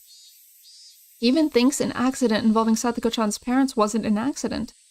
That's why he keeps coming back, so he can talk to Satoko-chan. No matter how many times you come, I won't let you see her. She's still crippled by the shock of her parents' deaths. Can you understand what she's been going through? I understand. I only need a few minutes with her, really. It won't take long at all. If you want me to get a warrant, I will. But that's pretty serious, you know. I'm being considerate of Hojo-san, and that's why I haven't gotten a warrant. What are you trying to ask her anyway? I don't really understand. Well, actually, it's possible the fall was not an accident. I know the Hojo couple were hated by the whole village after the business with the dam. But who would actually follow them on their trip and push them off? Don't you think that's absurd? Well, we could call it an accident. But if that was the case, there are some things which just don't make sense. Why lie? Those lies, I don't think it was an accident. What lies? Well, Satoko Hojo-san said she was asleep in the car at the time of the accident. I think that story sounds a little off, doesn't it? Satoko-chan claims she was asleep in the back seat when the accident took place, so she didn't get out of her car at the viewing platform. When she woke up, she didn't see her parents. Then she found out they had fallen off the cliff. Where's the lie exactly? You aren't saying Satoko-chan wasn't really asleep when she went over to the viewing platform with her parents, are you? That's right. Satoko Hojo-san was never asleep. She got out of the car with her parents and went to the viewing platform. I'm suddenly hit with a terrible possibility. What Oishi says is true. Satoko-chan is saying she didn't go to the viewing platform even though she actually did. It's terrible to even imagine. Why are you saying such a thing? Besides, why would Satoko-chan lie? That's just it. Why would Satoko Hojo-san lie? That's why I need to talk to her. Otherwise, this won't end as just a simple accident. Why are you convinced that Satoko-chan is lying? The accident took place in a different jurisdiction. The guys from the Shirakawa station conducted the interviews with the parties involved. There are things that bother me in their report. Bother you? Like what? According to Satoko Hojo-san's statement, her parents asked her to come with them to the viewing platform, but she was sleepy, so she didn't get out of the car. Then she fell asleep and woke up after a while. She became concerned because her parents hadn't come back and started to cry. One of the park workers on patrol noticed her crying and talked to her, and that's how the accident was discovered. And at that time, guess what? According to the park worker's testimony, she was the one who first said her parents had fallen off the cliff. But you see, it's hard to see the accident site in question for where the car was parked. If you look very carefully, you might be able to notice the broken fence. But still, you know, I think it's odd to say your parents had fallen off a cliff just because you didn't see them when you woke up. Normally, most people would say something like their parents went for a walk and didn't come back. It just doesn't make sense to me that she told a stranger that her parents had fallen off a cliff without even being at the site of the accident. I want to ask her why she was so certain that her parents had fallen off a cliff, so I keep coming back here. I asked her many times before she was admitted here, but all she said that she doesn't remember or that she was confused at the time. Sounds like a politician, huh? Sounds like a politician, huh? Oishi, come on. She's 6. Sounds like a child who's been through a traumatic situation and is blocking it out. Like, what?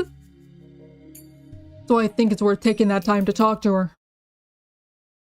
That terrifying possibility has turned to certainty in my head. I'd assumed that her parents' accident triggered her terminal symptoms. But no.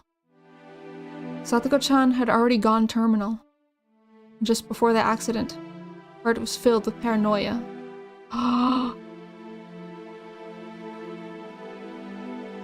No. No. No. No.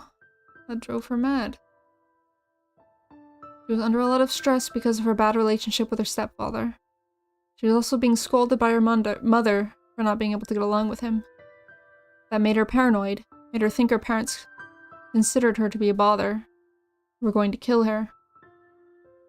When they went to the viewing platform, she must have thought they were going to push her off the cliff. Then a tragedy took place, and she pushed her parents' thought off instead, though she considered it to have been self-defense.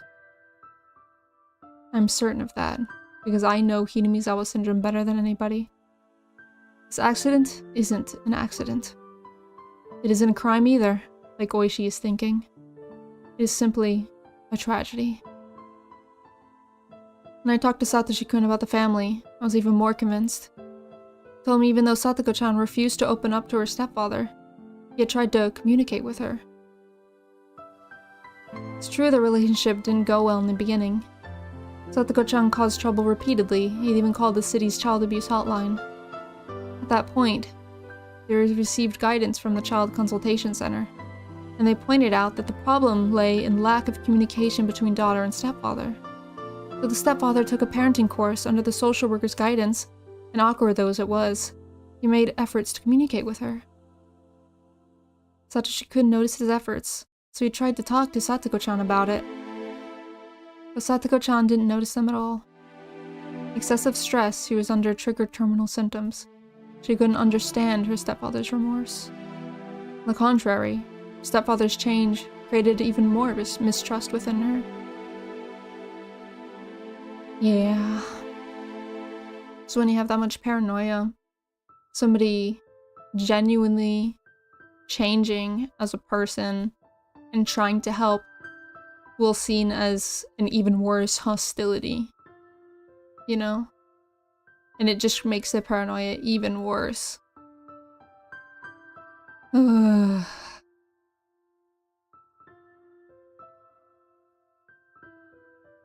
As a result, they went to enjoy the beautiful view of the Shirakawa Nature Park as a family, and to share in that joy. Yet that humble, ordinary family's wish couldn't even get through to Satoko. What a tragic misunderstanding. Satoko-chan stayed in the car, telling her parents that she wanted to sleep. But then she got out and snuck up behind them. I bet he heard her footsteps. Pretended not to notice her. That she was doing that to surprise him. It's sad, just thinking about must have ran through his mind. That's really bad. That's really awful.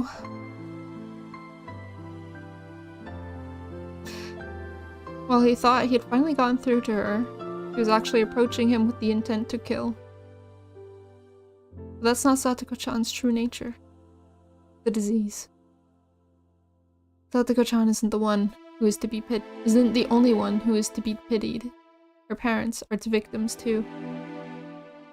And now, Oishi thinks she's a criminal. Judgment and punishment are required for crimes with malice intent. What she really needs is understanding and sympathy. And no one has that understanding. Except for me, because I know about Hinamizawa syndrome. Dude, why it hit so hard?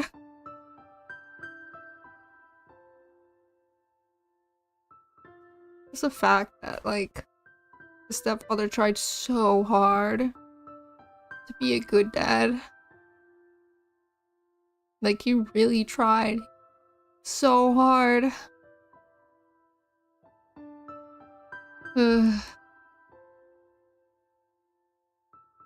the director of the EDA Institute, but I've never behaved as such or exercised that authority. I'm going to do so for the first time since taking the position. I'm not doing it as the head of the EDA Institute, a secret research organization. I'm doing it as a doctor, so I can protect Satoko-chan. It's about the Hojo family's accident at the Shirakawa Nature Park. Do you think you can ask Okanogi-san from the Mountain Dogs to make it out to be an accident? Sure, of course. It's no problem. Mountain Dogs are a unit specialized in concealment and manipulation, after all. You have to put an end to it quickly. Otherwise, the police will end up getting closer to finding out about our research. That's right. Please make especially sure that Oishi-san is drawn away from this case. We're at a delicate stage of the drug administration test. She doesn't need any more unnecessary stress. You're absolutely right. I'll let the Mountain Dogs know.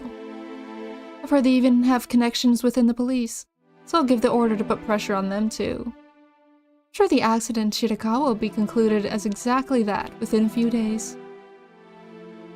With that, it was declared an accident. Only if it really was one, it would have eased Satoko-chan's soul. What's even crazier is that she has to, like Satoko-chan, has to live with what she had done. You know? Getting rid of the pathogen can't heal that wounded soul, nor can it erase the tragedy that had already taken place. All I can do is my best. The day she regains her smile comes sooner.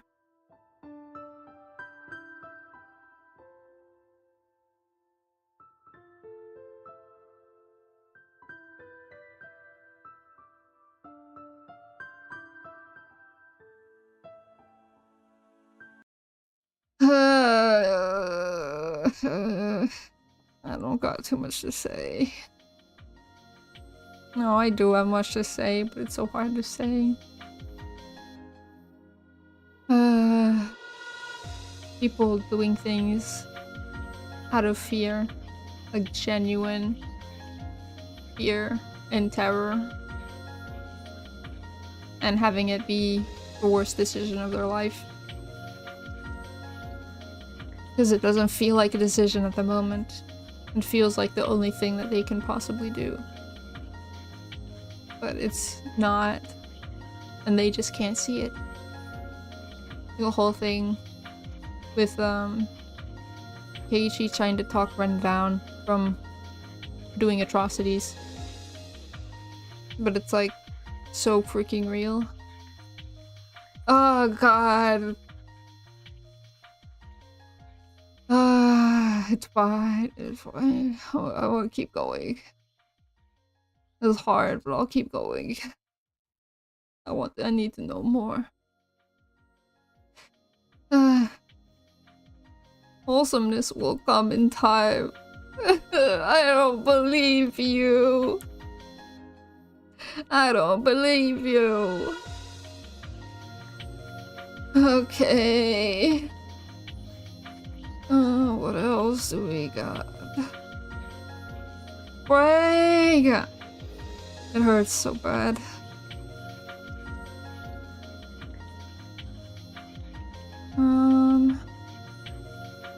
Huh. I don't think I... No. No. No. Huh. Because mother suspicious. Death of Satoko's aunt. 30 years curse of a Yashiro-sama. Is that it? But that's not it. That's this. This is this, right? The third sacrifice? But last time I checked, I couldn't click it. But maybe I can now.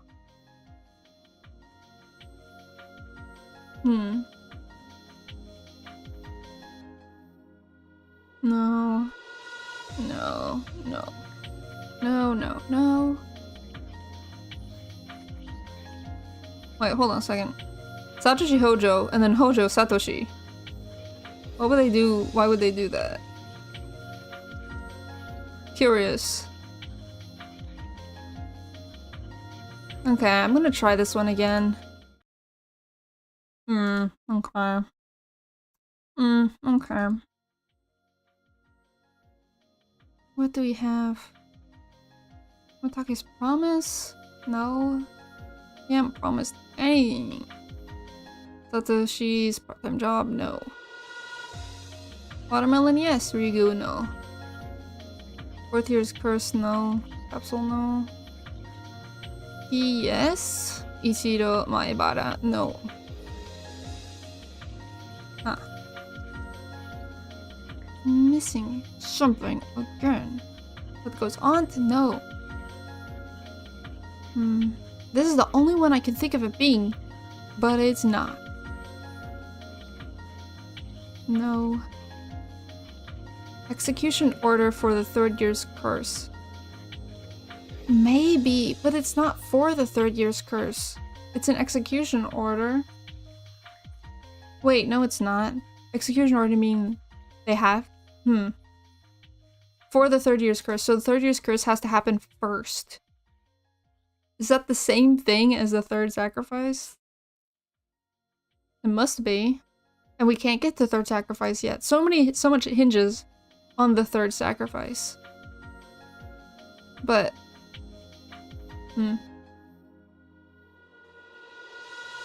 the truth about the Shirakawa Park. Oh wait, wait. The truth about the Shirakawa Park accident. That is Satoko's. Okay, I got it. Yeah, I freaking got it.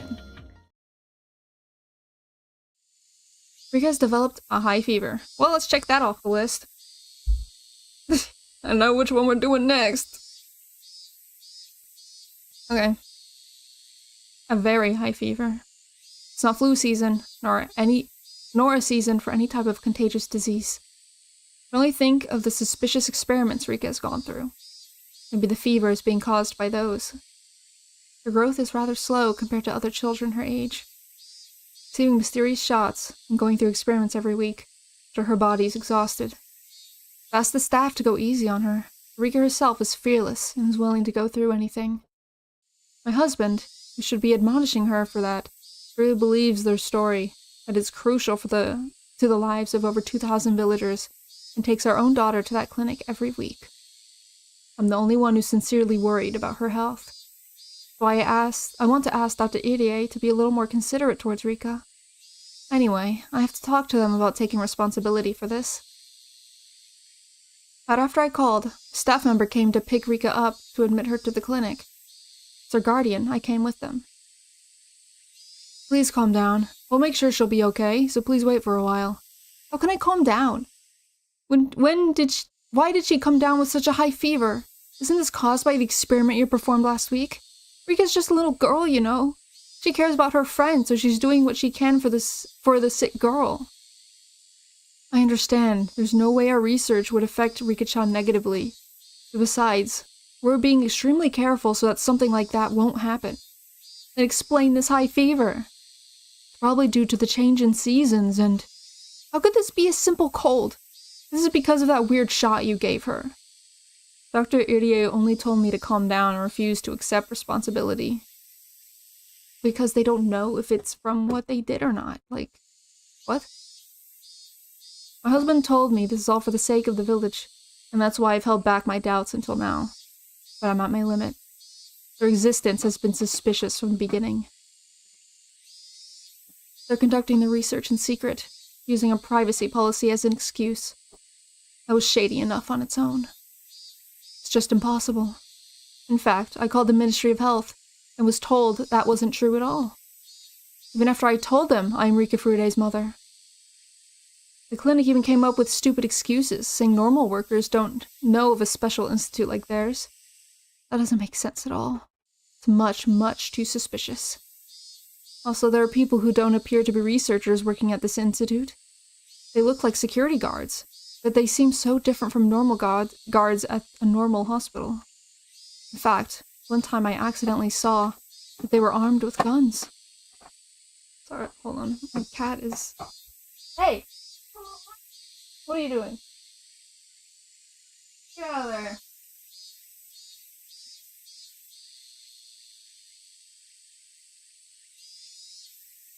Whoa. I'm tired of my kitty being rambunctious. Okay. Might as well. Are they policemen? I don't think so. Who are you all anyway? I refuse to believe you're from the Ministry of Health. Dr. Irie seems taken aback by my intensity and can't even answer properly. They're still hiding a lot more from us. That tells me the research they're working on with Rika isn't anything proper. Anyway, I'm Rika's guardian. Rika is still a child. Doesn't matter what she says. I won't let her participate in this research anymore. My. It's Rika-chan's mother. Hello. Oh, what's the matter? Is everything okay? Oh, well. Rika-chan's mother says she won't let Rika-chan participate in the research any longer. Takano's like, what did she say? Why is that? Because she's not your guinea pig. We've never treated her that way. You're misunderstanding us. I'm a little startled. Dr. Irie is a weak person who backs down under pressure. Takano-san is different. I'm yelling at her. She's not afraid at all. On the contrary, she's glaring daggers. Looks as if she's about to jump me. Rika-chan's fever is caused by a cold. We didn't cause it. When it comes to safety and sanitation, we pay the same level of attention as the National Research Center. I don't mean to be rude, but considering you walk around while holding Rika-chan's hands without disinfecting yours with alcohol first, we are far more sanitary. That's crazy. Thank you for hydration.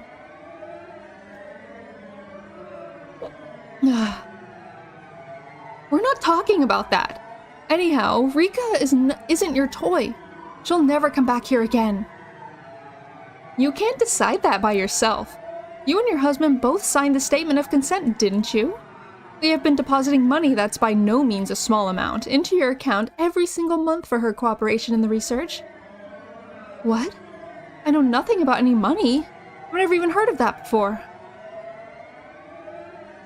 Rika receiving money for participating in their research really is news to me. Knowing my husband's character, he wouldn't have used it as spending money behind my back. I bet he thought of it as a free service for the villagers and completely forgot about the money being deposited into our account. There haven't been any strange deposits in the regular account, so it must be in our savings. Anyway, I don't care about that. If you want to breach our contract, we'll have to ask you to return the full amount of deposits we have made up until this point. Also, if one party is at fault for the breach of the contract... Takano-san, please calm down. Miss Furude, you two. As I explained to you before, we must find a cure for Himizawa syndrome so the villagers can continue to live without worries. For that reason, we need to have Rika-san continue to participate. Then tell me, when are you going to find a cure? You can't just ask that. You can't just ask like they know. Like they know exactly, oh yeah, it'll be on this date 1 year from now. That'll be the day. We'll do it that day. Just because I've decided right now. No, that's not how that works. It doesn't make sense. At first you said this was for Rika's friend, Satoko-chan, but Satoko-chan has been released from the clinic and is now carrying on happily. You even told my husband 2 weeks ago that you found a cure already, didn't you? Yes. I think I told him something like that. But you see, to solve the mysteries of the syndrome... You didn't mention anything about solving mysteries at the beginning. Rika was to participate to find a cure for the villagers. So now her job is done. All the research and experiments you're performing on Rika have nothing to do with the cure. You're doing them out of your own self-interest. Aren't I right? It's not true. It really isn't. Anyway, this matter of Rika-san's cold is just a misunderstanding. If you still don't trust us, then... That's enough. Since money's involved here, I'll have to discuss it with my husband. Excuse me. They're just too shady from the very start. Because of their exaggerated story, Rika and my husband took their side, but it won't work on me. Anyhow, I must settle things with them right away, because Rika isn't their toy. I especially don't trust that woman called Takano. Dr. Irie seems to me he's still a doctor, but she doesn't. How can I describe her? Yes, I can see the glow in her eyes is just unpleasant. She only sees Rika as a guinea pig. I can feel cruelty emanating from her. Neither my husband nor Rika have noticed that. Yes, they have. Yeah, I can guarantee they have noticed. No one cannot notice how sus Takano is, you know? Like, the way she talks is just, in general, very creepy. Neither... Oh, I must protect her. As a mother, I must protect Rika. It's unlike you, Takano-san. Getting into an argument with her will only make things more complicated. So unlike you. I know. Sorry for losing my cool. Something happened to put her into a bad mood, Irie wondered. The heated conversation she just had didn't involve the Takano he knew. Well, it put her life's work at risk, so of course she's gonna get really upset about it. The nurse bossing around the doctor. I mean, that's their dynamic, you know? She is the nurse that is in fact the one ruling over him, you know? That's crazy. Okay, we definitely have Rika's mother's suspicion now. Perfect. Perfect. Got it. Third sacrifice. The situation has changed. Rika's father suddenly changed his mind about having her help out with the research. When Rika came down with a high fever the other day, her mother, who wasn't happy about her daughter helping in the first place, finally blew up. I was hoping the father would convince her somehow, but now he seems to be on her side. Rika's father didn't get emotional like her mother. He demanded that we make our research plans for Rika's clear. And we finish our research within 3 months at most, which was completely unrealistic. The third sacrifice is a turning point. Should have told me this 2 minutes ago. Well, that's okay, we go through with it. Research can't have a deadline, that's out of the question. We cultivate results by grinding down our knowledge, skills, and time. To take time away from us is like taking away what's vital to live. How could he say such a thing? Curses, curses, curses, curses. Rika's parents are only saying that because they don't know anything about scientific research. However, as they are the parents of the Queen Carrier, we are completely lost about what to do. Tests and experiments on the Queen Carrier are an essential part of our research into Higurashi syndrome. Her existence is the focal point of our work. To lose her would be like losing your sense of direction out in open water. Rika's providing her cooperation with our research, but the withdrawal her guardian's consent could be a setback. The situation is extremely dire. Rika's parents are only interested in finding a cure. But to me, the cure is only a small part of solving the mystery. I can't let her go. Are our differences causing this predicament? And it's not only them. Same is happening between Irie and me. He thinks it's inevitable that we need to stop the research if Rika's parents refuse to consent. That's understandable. From the beginning, Irie never had the determination to solve the mysteries of Higurashi syndrome. He won't back down from the research assertively, but he will passively by agreeing with Rika's parents. That the attitude of a researcher who's trying to unravel mysteries? Her thought process is very... Yeah, her thought process is very achoo. He's the type of man who would step on my grandfather's research with his dirty feet. He's nothing but a coward, who's in this half-heartedly. Started to feel guilty over his past the moment he saw blood. He isn't qualified to even be involved in researching Higurashi syndrome. He's simply an outsider who joined in because of the client's demands. If I were a man, he wouldn't be here in the first place. I don't know. Maybe. Maybe. Well, it's true he produced wonderful results with his development of a cure. He seems to think it's alright to close up shop with that. Is he planning to waste everything by being satisfied with just that tiny result? That man doesn't have any right to discard to my grandfather's research. I can feel my guts boiling. No. Irie isn't the main person at fault. The one to blame here is that woman, Rika's mother. If she wasn't so selfish, this wouldn't have happened. Maybe it's partly my fault. I maintained trust through relationships and obligations all this time, but somehow, Rika's mother and I didn't get along, so I didn't try to socialize with her. I thought it was fine because I got along with Rika and her father. But now, the mother has influenced the father and changed his decision. What negligence! What a reversal! What a blunder! Irie is saying we should talk to the office in Tokyo about what to do next. But I know once Tokyo office finds out about this, they'll order us to shut the research down. I worked so hard to even get things started. If they hear anything negative, they'll put a stop to it. I've come too far to complete my grandfather's research. I can't let it be stopped. I still have a little time to think about this. I need to calm down and analyze this carefully. I always come up with a great plan when I drink my favorite tea and bite my nails like this.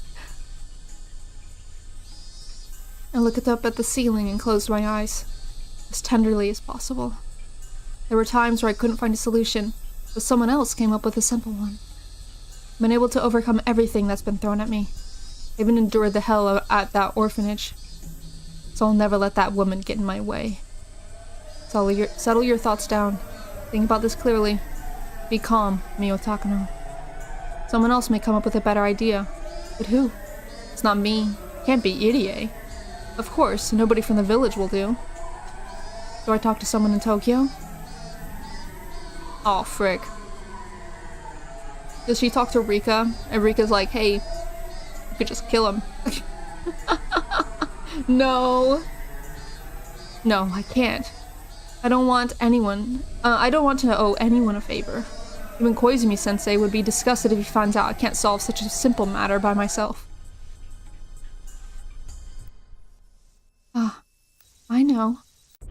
There's someone I can talk to nearby. They're supposed to be my subordinates after all, so it's worth a try. I called the leader of the mountain dogs, Okanogi. Right. Mountain dogs are my subordinates. They're part of the self-defense force, and I'm just the researcher. So we never really had a chance to interact. He did what he was supposed to, and I did what I was supposed to. So I never even thought of discussing anything with him. For the mountain dogs are there to protect and support our research. Why didn't I think of talking to him before? What a difficult situation. He used to speak with standard Japanese, but now he has the Hidemizawa accent. I guess fitting into the region is the first thing they need to do. We may lose the Queen Carrier, and not only that, but her mother might end up exposing our secrets. Can you do something about it? Can you do something about it? I asked Okanogi rather directly. Not really expecting an answer, but... Understood. Mountain dogs will take care of it. Just give us a little time, we'll do a clean job. Take care of it? Make sure the police won't get involved. Need a little time to prep, but it won't be difficult. I'm startled. Rika's mother is my enemy, but I was thinking about how I could convince her. The leader of the mountain dogs, the counterintelligence unit whose duty is to protect this secret research, come up with such a much simpler plan. Do you mean to kill her? To preserve the secret, I was told to do whatever is necessary. Of course, we won't do anything until we get an order. Right. This is a very simple problem to him. Rika's mother has started to interfere with our research. Not only that, there's a chance she might talk to people about the Institute, so they will eliminate her. Ah, sounds like a good idea. Can you do a good job of it? That's why we're here. It'll be our biggest job since the kidnapping of the minister's grandson. Oh my god, they talk about it so casually. Ah, I remember now. Mountain dogs are the ones who kidnapped the grandson of the Minister of Construction and used that to blackmail him. It's been a few years, so I completely forgot about that. They did such a marvelous job then. That's right. I have the mountain dogs on my side. Can you get on with it right away? Could easily kill her, even tonight. That'd create too much of a fuss. We'll make it look like she disappeared. So give us a little time to make some arrangements. It's like a cat's eye under a bright light. I can feel something in the back of my eyes open up. Until now, I've been racking my brain trying to figure out how to make her my ally, or at least make her surrender, or pacify her. Yet, one order to this man, and the problem's easily solved. Like a bird taking its first flight. Yes, murder is the answer. Ah, how easily I could get rid of that annoying mother. All I have to do is give an order. I feel grateful to Koizumi-sensei for giving me such terrific subordinates. What a wonderful power he has given me. I was taught that all people are equal. But if I have the power to control people's lives, then that means I'm more important than they are. What a feeling it is to be above others. So, did you just want Rika Furude's mother to disappear? Eh? Ah, well, wait a minute. Does he mean only Rika Furude's mother? Oh my god. Oh my god. I feel chills all over my body. I could kill more than one person? No way! If possible, maybe I should have her father disappear too. Rika is willing to help. She has no other relatives in the Furude family. Both parents die. She has to depend on someone. The Idiot Institute can support her. We can give her status, money, and protection. We can give her anything. By doing so, maybe it's possible to make her one of us, rather than just having her as a helper. All my worries are melting away. Everything I was concerned about just seems like a joke now. I had such powerful subordinates all this time, yet I never realized. All of my tension is being released, and I'm starting to feel relaxed. I even feel regaining my cool head. I'm going to get rid of them. Rika's parents, that is. Queen Carrier is my guinea pig. A guinea pig doesn't need parents. That's right. Almost time for the Watanagashi festival. If I die on that day, people will call it the curse of Yashiro-sama. The murder case from 2 years ago and the accident from last year are two separate incidents. Yet, because they happened on the day of Watanagashi, they're being called the curse of Oyashiro-sama. Okay, the murder case from 2 years ago is the murder of the director. 1 year ago is Satoko killing her parents. And now it's going to be Rika's parents. But the whole thing is like, oh, one person dies and one person disappears. That's like what it was. But with Satoko's parents, her parents both died.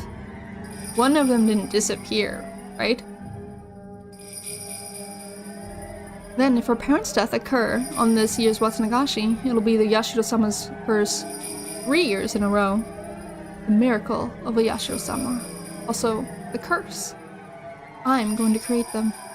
It's a chance for me to ascend to godhood and toy with human fate.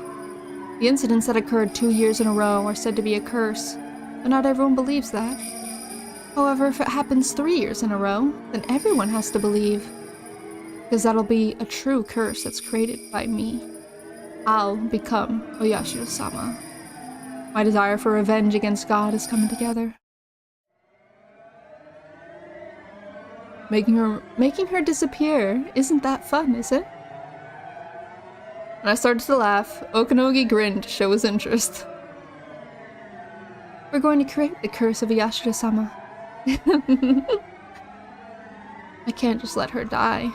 She'll be demoned away, and I'm going to enjoy dissecting her alive. Of course, I won't just have fun. Oh, this will be extremely useful for our research. After all, she's the previous Queen Carrier. Oh no! Oh no! Oh god! No! Oh frick! Oh no! That's crazy, dude. You know what this really reminds me of sometimes? You know the anime Shiki? It reminds me of that. And I don't know why. It just does. Okay, before we do Red Capsule, let's see. The execution order for the 30 years curse. That makes a lot more sense now. Okay, so we're gonna do this one first. Oh, we could do this one. 1, 2, 3, 4. What does that mean? What the frick? Okay, we have we get 3 of them we could do. This one, or this one, or this one. I think I'm gonna do 1, 2, 3, 4 first. Then I'll do the mysterious death of the fruit. Hey, couple. Then I'll do this one. And then there's probably more we could do. Ah, whatever. Yeah. This one first. Takano-san always comes with me. Oh no. Jito-san being played so bad. Takano-san always comes with me whenever I go to take pictures on a stroll. She might have discovered the joy of cameras, and I'm happy to gain a friend who shares the same hobby. However, there's actually something else she's much more interested in. That would be the history of Hinamizawa. She frequently visited libraries and local archives to read through various documents and books. When it comes to Hinamizawa, she's gained quite extensive knowledge of the local history. When she's in a good mood, she tells me about things like how Hinamizawa used to be called Onigafuchi Village. Now the villagers there used to perform various cruel ceremonies based around the worship of Yashiro-sama. Seems she loved the tales of violence, and that actually gave her a mysterious charm. VampyTK, no! What do you mean? Yes, she loves the violence. That gives her a mysterious charm. No, that gives her psychotic charm. On the other hand, I don't do well with grotesque things, so I can hardly say anything in response. The stories of cruel ceremonies that she gets excited about, I don't really get them all that well. However, with the way her eyes light up when she talks, I don't mind spending time with her even if I have to hear about cruel things. Dude, you need to have some limits. Some moral limits. You sure like looking into that stuff, don't you? Sure, it's fun. It's thrilling to unravel a dark past that has been sealed away. Don't you think so? Takano-san smiled in a way that almost made it sound like a dark past is something fun. But, of course, it isn't. The dark history of Hinamizawa that she loves is something cruel and atrocious, like the witch hunts in the Middle Ages. Besides, they helped me in researching Hinamizawa syndrome. You don't have to always look through microscopes to research things. Sometimes the traditions of this village that have been so long with the parasite can teach us things that are far more valuable. That's true. Boy, you sure are passionate about this. It's because research gives my life meaning. Step into the unknown and to uncover a secret that nobody else knows. Don't you think that's wonderful? It tickles my intellectual curiosity. It's probably the greatest entertainment available to humans. You can feel joy just from thinking. The first person to work on this, Dr. Takano, must have discovered something fascinating enough to make him devote his entire life to researching the syndrome too. I think I'm probably the only one who can understand his feelings. I suppose it would be too difficult for you, Jiro-san, since you're not a researcher. Joey seems so enthusiastic every time she talks about the late Dr. Takano, an independent researcher who was the first person to discover the existence of the syndrome. There has to be something more than just her admiration as a researcher. Come to think of it, Dr. Takano's full name was Hifumi Takano. Takano-san's full name is Mio Takano. Dude, VampyTK, you can't! Not only are their last names pronounced the same, but their first names follow a similar pattern. Oh, okay, I see. So it's a Japanese joke that doesn't make as much sense when with Romanji. Okay, no, that makes sense then, that this is... okay. They must be connected somehow. I don't know anything about Takano-san's personal history. There's a good chance that her name is an alias. It's very possible she chose a name to reflect the researcher she admires. I see. So that's why you chose that name. What? Well, the name of the researcher you look up to is Hifumi Takano, right? And your name is Mio. Japanese, it's like you're counting upwards. Yeah. Mio. You're continuing the research he wasn't able to complete, so I thought that's maybe why you have that name. Who told you that? Eh? No, I thought of that just now. I didn't hear it from anybody. You're correct. I'm surprised you figured it out since you're so dense. Dense? I know you admire Dr. Takano. Sometimes you've spoken as if you were his daughter or granddaughter, who inherited his research legitimately. So I said that. Even authors like Grandpa Edogawa use their pen names as homages towards authors they admired as well. And I don't know if it was this game, I think it was this game, that, said that Grandpa Edogawa is just, like, a really messed up way of saying a different author's name. And I think that's so funny. I never knew that. Because, like, I knew of Grandpa Edogawa. I know. But it makes so much sense when you have, like, the actual name next to it. Oh, what was his name? Edgar Allan Poe? Right? Yeah, Grandpa Edogawa. It makes sense. It makes sense. So I thought maybe the name you use is like your pen name, you know? No, that's not so. Mio Takano is my real name. You write my family name differently, though. Huh? It really is the exact same family name as Dr. Takano? It's even more of a surprise. And Mio is your real name too. Mio Takano continuing Yufumi Takano's life's work. What a fateful coincidence. You're overstating it, Judo-san. This isn't fate of any kind. He's my grandfather. What? This is news to me. I heard Takano-san discovered documents about the Hinamizawa syndrome left by Dr. Takano after his death and decided to continue his research. Never heard of them being related before. Someone told me to leave a bad impression if I asked for money to continue my grandfather's research. That people may think I'm trying to pull funds for a family matter. So I changed one of the characters in my last name. So other than Uncle Koizumi, you're the first person I've told this to. I see. I didn't know. So that's why you're so passionate about all this. I understand very clearly now. She really did inherit the work her grandfather was unable to complete. My grandfather researched Hinamizawa syndrome not only from a medical point of view, but through old documents and literature as well.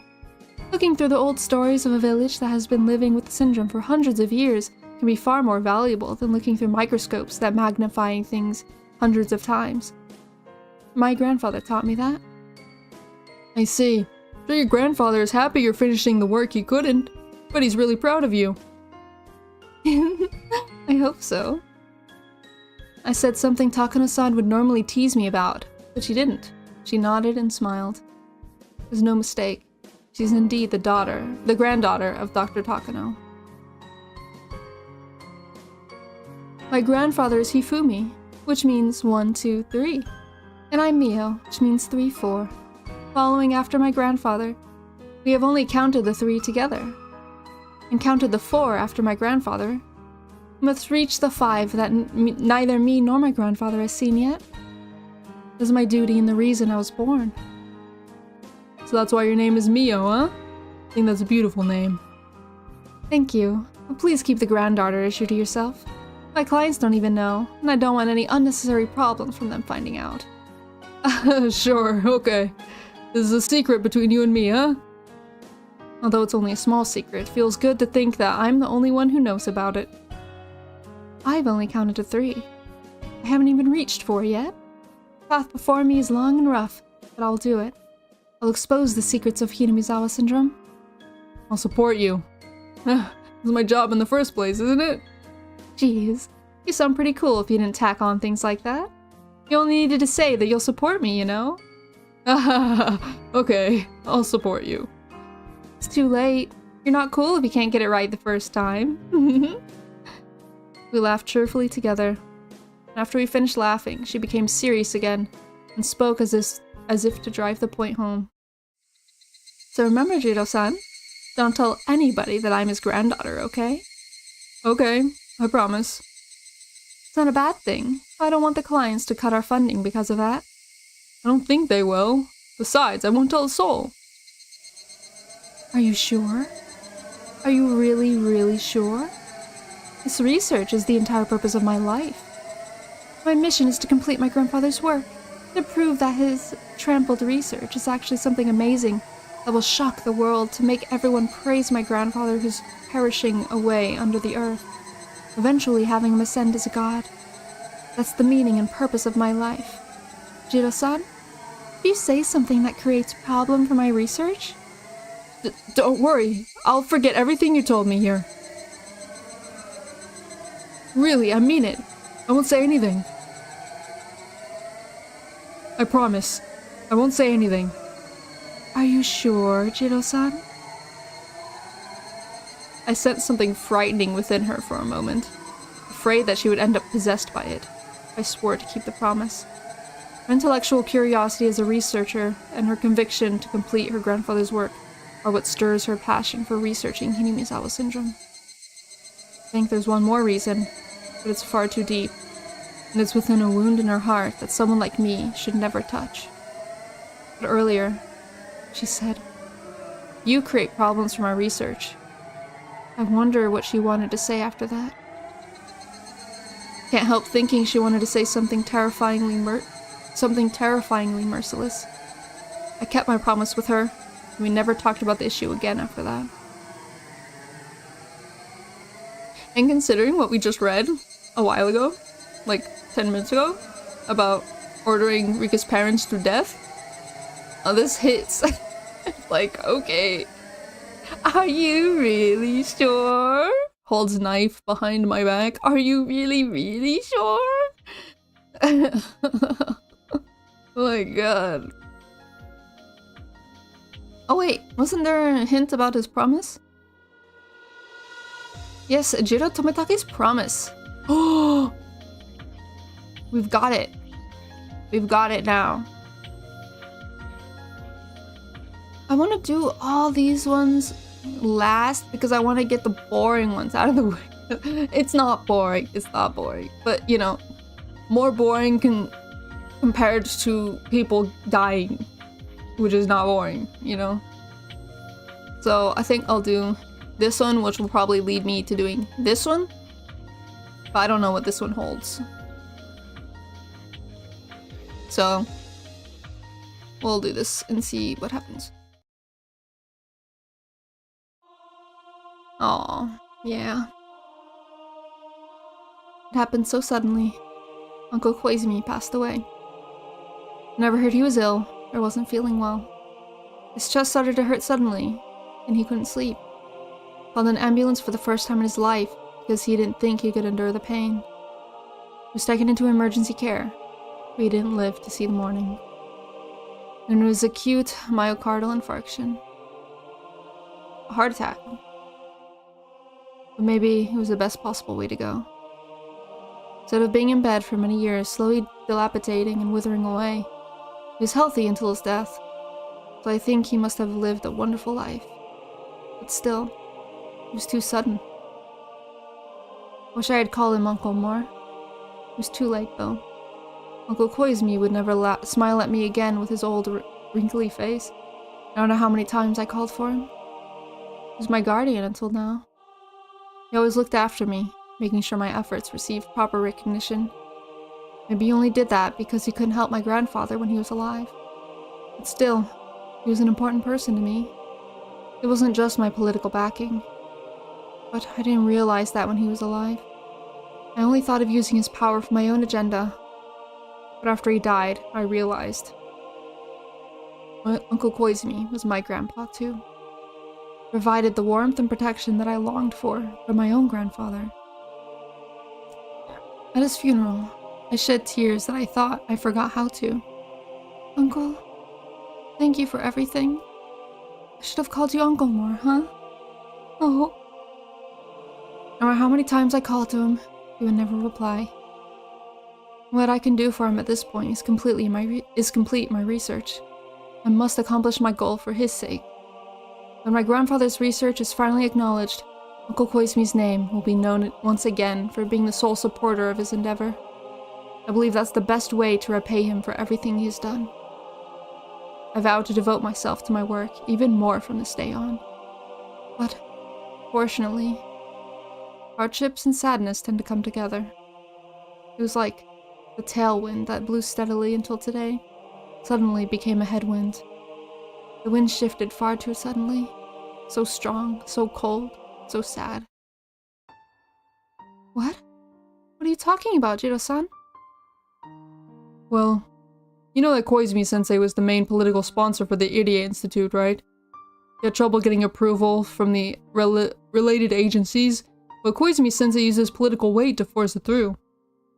After all, he was one of the key figures in the post-war restoration, accomplishing tremendous deeds in the medical industry.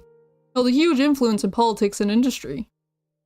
So now that Koizumi-sensei is gone, the way he did things won't work any longer? So far, it's only a rumor, so I don't know for sure. But I heard they're going to reconsider the budget allocated for the project. Are you saying the ADA Institute will be closed down?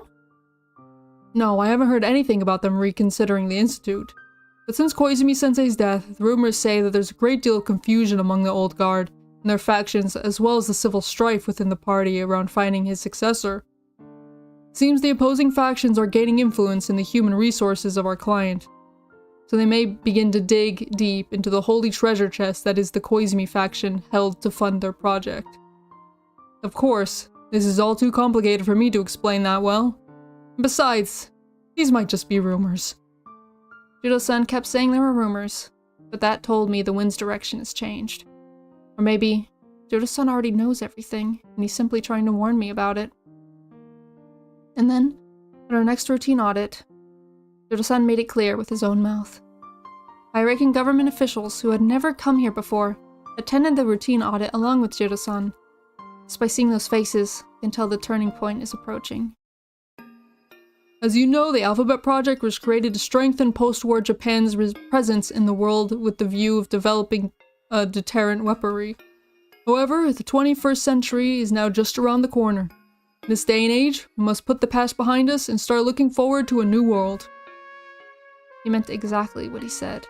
Japan has already put the past behind, and it's cutting off ties to the ghosts that wish to resurrect the militaristic might of the pre-war era. It's been 40 years since the end of the war, and we've contributed to the world in various peaceful ways. We have a strong alliance with the United States, and our nation has established its position in world affairs well enough.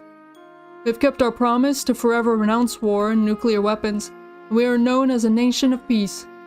In this coming century, our presence and influence will grow even stronger. The Alphabet Project, the main sponsor of the Irie Institute. The Alphabet Project, the main sponsor of the Irie Institute, are a group of people who want to develop a weapon that would act as a deterrent to the nuclear weapons which Japan is forbidden to own. So they've come to the Irie Institute, one of its branch organizations, to tell us Japan has now renounced nuclear arms. So the Irie Institute will be facing a strong, cold headwind from now on. The roll of the die that came up with a 1 on that stormy day has reappeared. I won't let the result of a die affect me. The power of my will won't be beaten by some god's roll of the dice. Therefore, we are going to restructure the Alphabet Project to one that's more suitable for the day and age. This new Alphabet Project will be tasked with figuring out the best way for this country to achieve a larger presence in world affairs, not through militaristic means, but through peaceful measures like international trade and economic development. Anime. All the people who held tremendous influence in the politics and economy of Japan were born before the war, so naturally they want to regain the glory of pre-war Japan. The very idea that we can win next time if we research the new bomb that defeated us is itself a specter of the war. No, everyone already realized that. It was just that no one could speak out against the grandstanding elders they owed their gratitude towards. Soon, the old will wither away and the new generation will take control. Uncle Koizumi was, in a way, the last remaining pillar for the old generation. His death is a chance for the new generation to step in. Things they couldn't argue openly are now being discussed. They've pointed out from the beginning, the Alphabet Project was created for the personal satisfaction of a small group of people, and it sucked out money out of the treasury. And so, the new generation of politicians have taken over from the old. Therefore, everything the Alphabet Project was sponsoring will have to be re-reviewed. Of Of course, the Idiot Institute is one of those subsidiaries. We hope that you'll understand and respond amicably. Yes, I am sure Takano-san will respond very amicably and, calmly.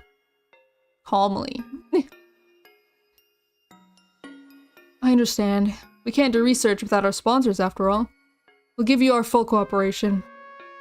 Idiot responded appropriately, but he's obviously bewildered. The best equipment and staff are being provided to the Idiot Institute. In other words, our research requires a huge amount of money. For those with no interest in Hinamizawa syndrome, they probably won't be able to understand why that much money is being put into the research of disgusting parasites. If they're going to revise our budget, that would be fine. We're receiving more than enough money. That would naturally be adjusted. It hurts, but we can endure. That's what I thought. But if just enduring it was enough, it wouldn't be a 1 on the die. So, even in that sense, this is definitely a roll of a die, coming up as 1. Anyway, the board of directors was inaugurated back in April. They've outlined their new policies for all projects. For more details, please look through the papers I'll be handing out. His papers were then passed around. He started to go over the details, but I read through quickly so I could learn about their stupid decisions first. The Idiot Institute has made great headway in uncovering the mystery of the Hinamizawa syndrome, as well as creating a cure for the disease. The board of directors is extremely pleased. We recognize this is due to unceasing efforts of Director Idiot and all the staff of the Idiot Institute. Thank you. Even while he received their congratulations, a tense atmosphere surrounded me and Idiot. It's customary to start the conversation in the opposite way you're planning to take it, before delving into your main point to convey. Yeah, that's true. The main issue is something good, and start with something bad, or vice versa. The Idiot Institute had 2 main intentions. One was to study the disease and hopefully find a cure. The other was to research the possibility of utilizing the disease for military applications. The new board of directors had decided to put a stop to the latter immediately. In this day and age, researching biological weapons is an Achilles heel for Japan. The Idiot institution must cease all related research and destroy any result. What? Well, I guess if it means results, maybe not results, but I mean, research related to using it as a weapon I can understand, you know? But not destroy all results, that's just pointless. Like, the research is already done, just, like, keep it. Don't keep the bad things that happen, but keep the research. I understand. I will comply. Idiot replied with that immediately. Idiot was assertive about finding a cure, but never even remotely interested in researching the disease's use for military purposes. I'm sure he has no qualms about concurring with such demands. But I don't agree. Because our research will be more limited if we're just trying to find a cure. To me, finding a cure is simply a byproduct of my larger goal of discovering everything about the syndrome. Also, regarding the Idiot Institution, we have decided to have you wrap up your work within the next 3 years. Your budget will decrease gradually as well. But wait, please! We've only recently figured out anything about the syndrome, and there's more we have to learn in order to create a better cure. We're making progress, but I can't guarantee we'll come up with a complete cure within 3 years. It's the understanding of the board that the Idiot Institute has already completed enough research to develop a cure. What? The Idiot Institute has already completed the C117 vaccine. There's a great deal of clinical data. No, it's not even close to being completed. It's still only a prototype, and we're far from being able to see a cure for all the villagers. Debating the end of our research at this stage can only be described as absolutely positively reckless. I'm surprised that Idiot objected. Okay, so that's Idiot saying that then. Thanks to him, I didn't have to say anything. But if Idiot hadn't objected, I'm sure I would have shrieked in protest. In other words, the Idiot Institute is not yet capable of curing all the people who are infected, or to fully eradicate the symptoms. Is that correct? Yes. Of course, curing the villagers and eradicating the syndrome will be possible in the future, and that's our ultimate goal. But I need more time, and of course, funding to do that. Our job is to investigate, find a practice that works, and establish it as a product. This isn't a job where you can follow a blueprint to create something with certainty in a set time frame. We hope you'll avoid following that misconception. I guess Irie speaks out when he needs to. What he's saying is absolutely right. Research isn't something guaranteed to produce results with money and time. But I disagree with some of the things he said. He's objecting about the time and money, but he's basically agreeing to limit our research only towards finding a cure for Hinamizawa syndrome. That won't do. We won't unravel any mysteries that way. At that rate, the discovery of the Hinamizawa syndrome won't be recognized as my grandfather's great achievement. Dude, she's got to freaking chill about this. Like, what he did is good, and finding a cure for a syndrome is good. It's great. Like, it's amazing. You don't need to have something better than that. Like, what does she want? Does she want a biological weapon? I think that's what she wants, is a weapon. Like, I don't understand what she wants more out of it. I guess she wants to find the mystery of human consciousness, you know, about free will and things like that. But you can't research one disease and find that answer. It's not possible. It's not. But that's what she wants, and that's what she's trying to get. But it's not possible. I see. I think I see your point. Main purpose here is dispose of the fact that this research was conducted for military purposes. So you must forever hide the fact that the research was conducted on a strange disease called Hinamizawa syndrome, as well as hide its existence. You can eradicate the disease without anyone ever learning about it. Then we will give you time and funding you require. But we'll discuss more about that later. Is that acceptable? Yes, I have no problem with that. Then, please submit a plan and a budget proposal for eradicating the syndrome in secrecy. We'll do our best on our part to approve your proposal. Thank you. I'll work on it immediately. Please don't misunderstand that it's our intention to halt the research immediately. We want to see the best possible outcome for your work. Please understand that. Yes, of course, I understand. While I was listening to their conversation, I was struck dumbfounded with something they said. Eradicating the syndrome in secrecy. Ooh, that won't work for her. In other words, it would have been as though Hinamizawa syndrome never existed. My grandfather's name will never be revered by anyone. Sound of rustling papers and hushed proceedings filled the meeting room. I only heard the ticking clock as I clutched my sweating palms. That's probably why she went absolutely insane and started making everybody else go insane. You know? She wants her grandfather to be recognized. Doesn't really matter to her if she gets that through moral or immoral means. Yeah. She just starts handing out the freaking pills like candy. It's like, hey guys, take this. See what happens. She's the cause of everything that has ever bad happened in Hinamizawa. Ever. Except for Satoko's parents, I guess. Well, except for the first two. Everything after that is her fault. But the first two is like, it happened. It was crazy. You know? Higurashi when they cry kai. Cry kai? Cry! No!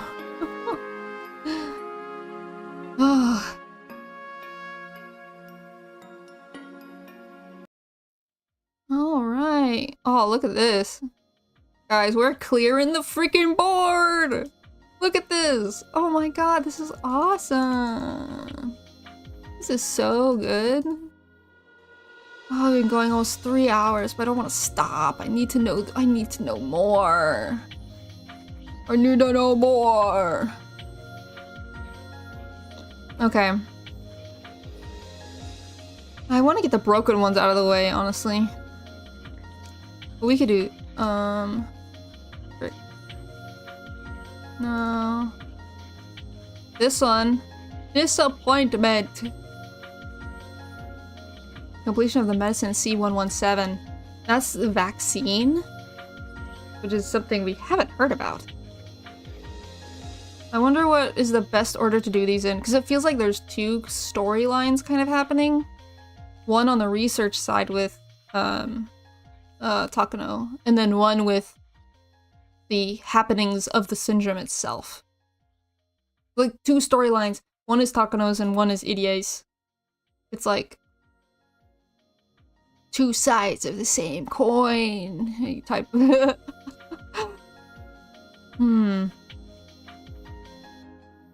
Mysterious death of the Furude couple is required. We haven't done that yet. Okay. Oh, Satoshi's awareness of his sins.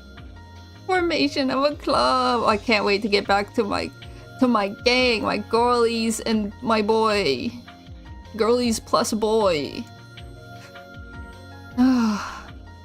Okay, let's just keep going. I want to get to Keiichi or Rena, and then I'll stop. We'll do disappointment, and then we'll do Furude couple, and then we'll do capsule. When we reach the end to one of these freaking side plots.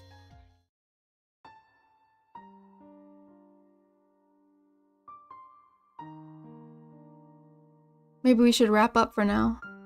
I don't think you're in the mood today. Eh? Oh wait, maybe we should wrap up for now. I don't think you're in the mood today. That's not true. Sorry if I gave you that impression.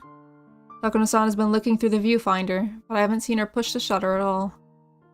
While she came along, I don't think she's in the mood for birdwatching. Takano-san has been depressed ever since the announcement of the new policies at the board meeting the other day. That's understandable. The Idiot Institute was created by her in the first place. It was created that she can devote her life to researching Hinamizawa syndrome. For all that to be tossed aside while being asked to wrap up work within a few years. Of course she's depressed. Besides, she can't even fully spend the rest of the time left on research. The funding was being cut in stages. By the end, they'll barely be able to finish closing up, let alone researching anything. Or that she's the granddaughter of the late Dr. Takano. Her determination to finish her grandfather's research is what kept her going until today. Since everything has been going so smoothly until recently, the sudden change in the wind's direction must have been a total shock. The shift in people pulling the strings must be pretty serious. The board of directors was completely changed out. She heard the people and products influenced by the Koizumi faction were being restructured to set an example. The wind's new direction seems likely to remain for a long time. Highly unlikely that the Koizumi faction will come back into power. So no matter what we say, it's almost impossible to expect the same kind of support from them. Isn't there something we can do? Oh wait, isn't there something we can do? Takano-san muttered. Fortunately, there isn't. There's nothing anyone can do. First glance, the board talked about halting the research immediately. But after lots of convincing, they finally agreed to make a gradual suspension over a few years. People who helped us when the Idiot Institute was first created are the ones who managed that. I see. Well, it looks like the worst case... it looks like the worst case scenario. It's actually somebody else's hard-earned victory, huh? 3 years was the best they could do. I tried to, you know. I used your data to try and explain to the board how important this research is. Only 3 more years, huh? Maybe Takano-san doesn't understand how hard I tried to convince them. Because what she just said tells me the length of time doesn't really matter to her. The important thing is that her research is being stopped. The fact that I couldn't meet her expectations and made her feel disappointed, as a man, kind of hurts. Best I can do at this point is route as much funding as possible towards the research, so that you can work to your heart's content for the few years we have left. Sorry, I can't do anything else. That's okay. That's the best you can do. I'm very happy. Her words hurt me.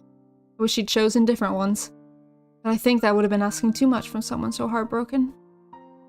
Must be understanding of her pain at a time like this. Besides, I know how close she is to this deceased Koizumi-sensei. She even called him uncle. To her, his death is not just the start of a coup or a change in direction. She lost a person who was always looking after her. No matter how hard she pushed herself to act villainous, she wasn't supposed to be part of this world. She was just an ordinary woman. Huh? What? She was intrigued by Hidemizawa syndrome, and she had to find help from someone who had more power than her to be able to continue research on it.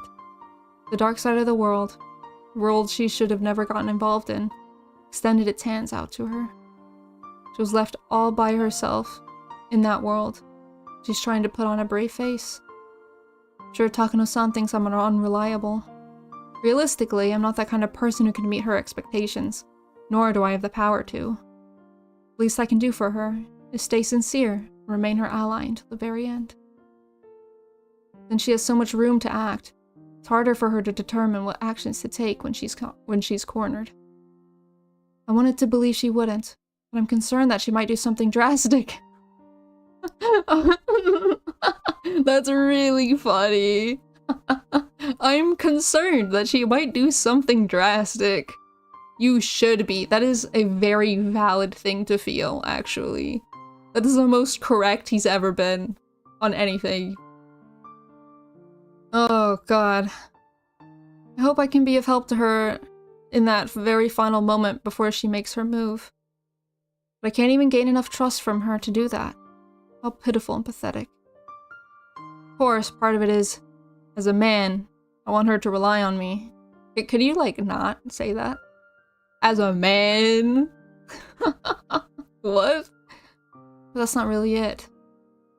She's been abandoned in this world and is all alone, so someone has to be her ally. If I'm the only one who knows about that, then being her ally is my job. I know her too well, and so I know she'll never ask for help. Even if she says that it's unnecessary, someone has to be with her. I know that. I don't really think I'm suited for that job. Sure, there are many reliable people out there who are more appropriate for the position than me. But I can't let her be alone until that person appears. Takano-san, I know I'm pathetic and unreliable. What's this all of a sudden? What is it, Jiro-san? But I think I can be of help to you, so... Thank you. But I don't believe that talking to people helps you feel better. She does not believe in therapy. She does not believe in therapy. She wouldn't. She freaking wouldn't believe in therapy. And as someone who is in science, that's insane. But then again, it is what, the 70s? People don't believe in therapy back then. Sorry. Though I'm happy to hear that you're concerned. I really am. Okay, that's fine. I'll always be on your side. Please believe that, okay? Of course I will. If you think of a good idea to convince the board, please let me know, okay? Sure. I'll do my best. Why is it? I know she's such a strong person, and there's nothing someone like me can do for her. But somehow, I feel she needs help and support right now. Because she freaking does. She's going down into the depths, and no one is stopping her. Because she's so convinced that she is right, and that this is what she must do. She will never let somebody stop her from doing what she wants to do. She needs help, she needs support, but she won't accept real help and support. She looks as tough as ever. But only I, who has been taking pictures of her all this time, can tell. A viewfinder, after all, is also a window to look into somebody's heart. If I say something like that, she'll tease me again, so I won't. Anyway, I never thought she needed support more strongly than I do right now. Yeah. She needs help. She needs mental help. She needs the therapy that she doesn't believe in. Why is it always the people who don't believe in therapy who need it the most? That's, like, genuinely. Okay. Time for the mysterious death of the Prude couple. Yippee! Wahoo! So excited. Deep down, I was prepared for something to happen tonight, once again. First year, the workers were stirred into a frenzy, killing and dismembering the old man. Second year, the Hojo couple were killed through a fake accident. Since the dam protests, only people who have been hated by the villagers died on the day of Watsunagashi. Some people in the village were calling the accidents the curse of Yashiro-sama.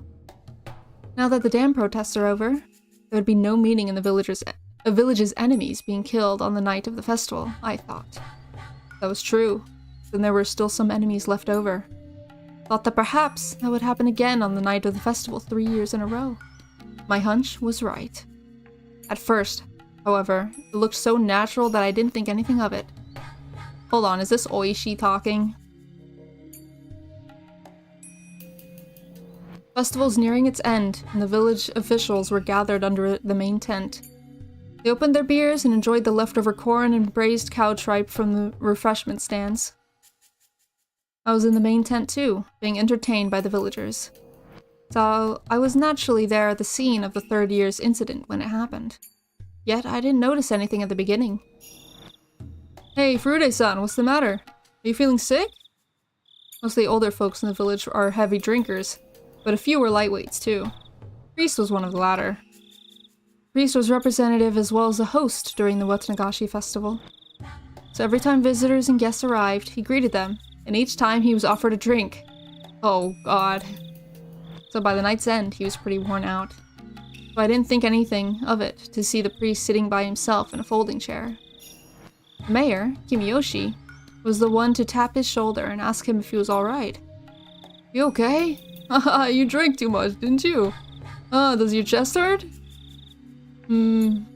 Sorry, I think I'm a little tired.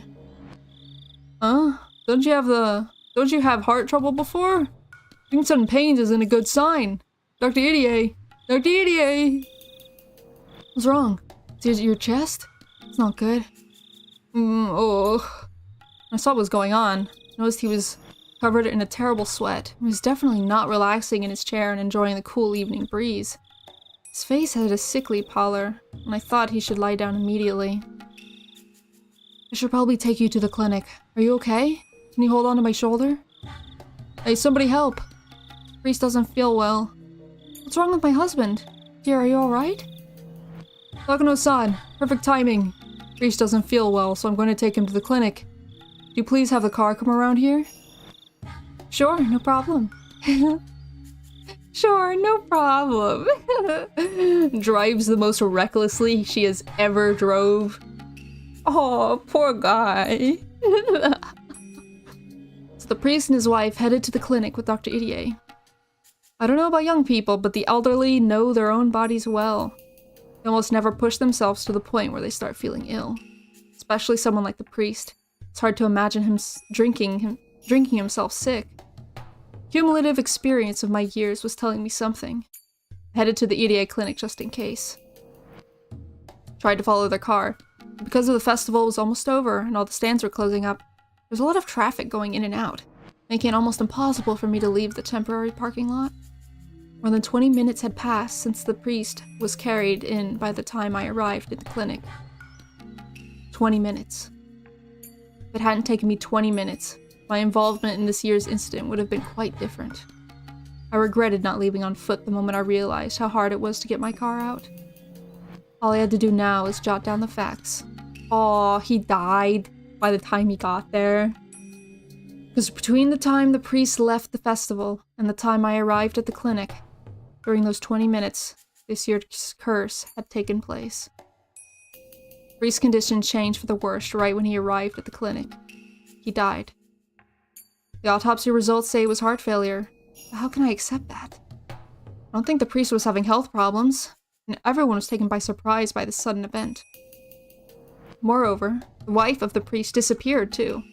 According to the clinic staff, she was with him right after he died, but she's nowhere to be seen now. Of course, she's not at home either. Maybe someone poisoned the priest. During the dam conflict, the priest was frowned upon for his remarks, so there was no need to make a big fuss, because the dam project would be cancelled anyway. The older villagers liked to hold grudges, and hadn't forgotten that. So even I had heard word of them talking about how the priest wasn't fit for the shrine to Yashiro-sama. I called for backup and had them go search for the missing wife. Last year's falling couple incident as precedent, it was easy to believe both wife and husband could become victims. The village's youth group got organized and searched for the village to the mountains. As a result, we found a set of sandals and a will by the edge of the Onagafuchi swamp. Will said something about how her husband's death was the curse of Yashiro-sama. She was throwing herself in the swamp to calm the god's anger. In other words, she committed suicide by jumping into the swamp. Legends say that the swamp is bottomless and is connected directly to hell. Once you sink, you'll never come back. Divers from the police station searched the swamp, but her body was nowhere to be found. Past 2 mysterious incidents were solved individually, just as the higher-ups say. But something is odd about this year's mysterious deaths. I just imagine, like, the mountain dogs and Takano in the bushes watching all this happen going, look at them, oh my god, they found it. I wonder what they're thinking, oh my god, they're never gonna find out. And meanwhile, the freaking wife's corpse is, like, dissolving in acid or something like that. Never to be found. The ill priest was carried to the clinic. His wife accompanied him. In 20 minutes, the priest died of a heart failure, and the wife either committed suicide or disappeared. The death of the priest may really have been the fatal heart attack. For his wife to assume it was the curse and commit suicide by jumping into the swamp. For all that to happen in 20 minutes, it just doesn't seem natural. You'd be right. 20 minutes? That does not seem natural. The Furude family has no relatives. Even if she was a true believer in Yashiro-sama, how could she commit suicide while leaving behind her one and only daughter? Irie is hiding something too. He's just a village doctor, which means he's nothing more than their pawn. If this is all a conspiracy to assassinate the priest, then there's someone who's pulling the strings. I'd been starting to think that trying to tie the past 2 incidents to the village so forcefully was a bit overbearing of me, but this incident was enough to convince me that this series of cases involving mysterious deaths in Hinamizawa were all grounded in one intention.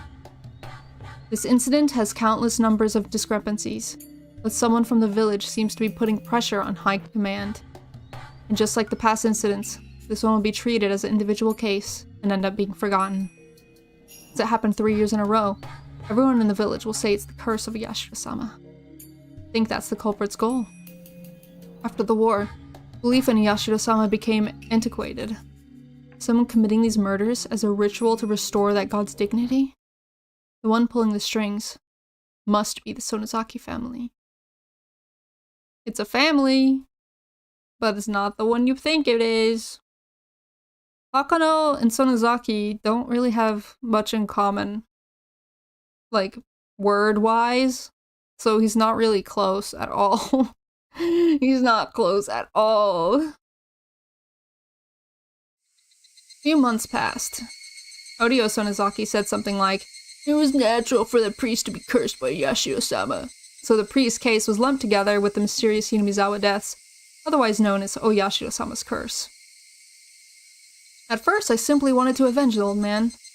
Now the case had grown into an abnormal one, centered on the village's faith. Damn it, the old man's killer is human. I won't let it be pushed onto some nonsense curse.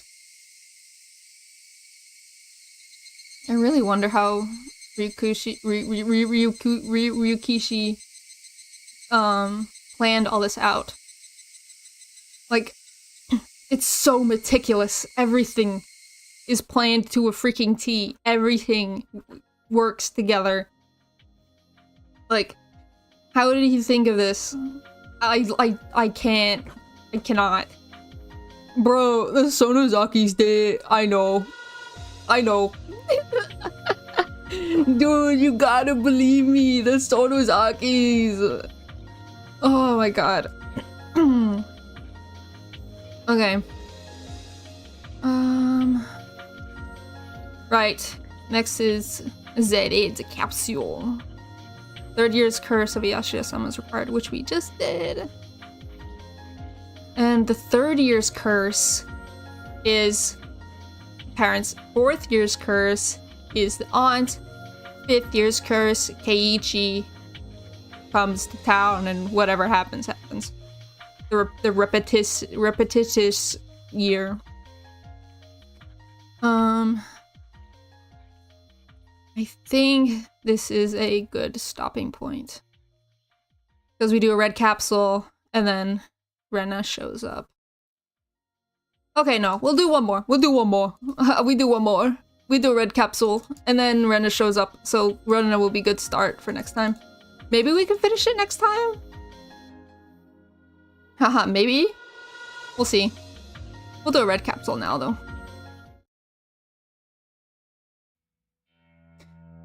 The strange medicine that I can hardly remember was a capsule. Maybe it was an oval tablet? It was so red. It must have been a capsule. I can imagine a tablet in that color. It must have been a capsule. It was a little bigger than a normal one.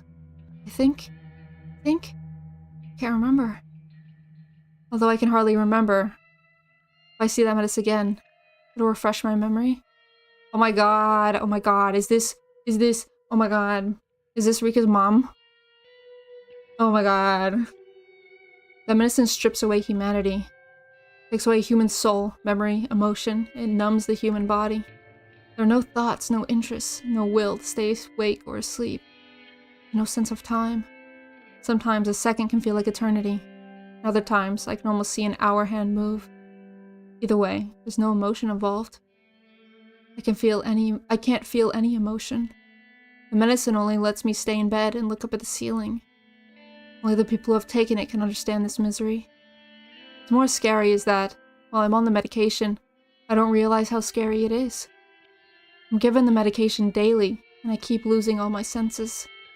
So, when the medication wore off by accident, I realized I should never take it again.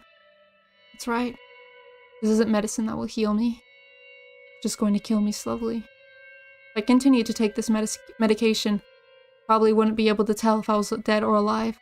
I would end up losing myself forever. I'll keep looking up at the ceiling, without any emotions, and keep watching the clock tick forever.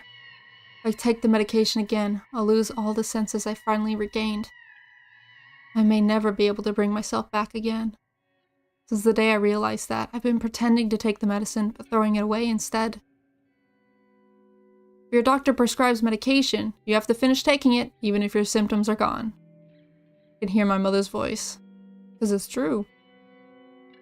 Anytime I went to the doctor's office when I was a child, my mother said that to me. I usually got well before I finished all the medication, so I didn't end up taking the rest. That's why my mother said that. This is a different type of medication. I don't even remember how old I was when my mother said that. But with this strange capsule in front of me, I have to try and get rid of my mother's voice from inside of my head. Press down on my hand with my elbows until it hurt, trying to get rid of what my mother kept telling me.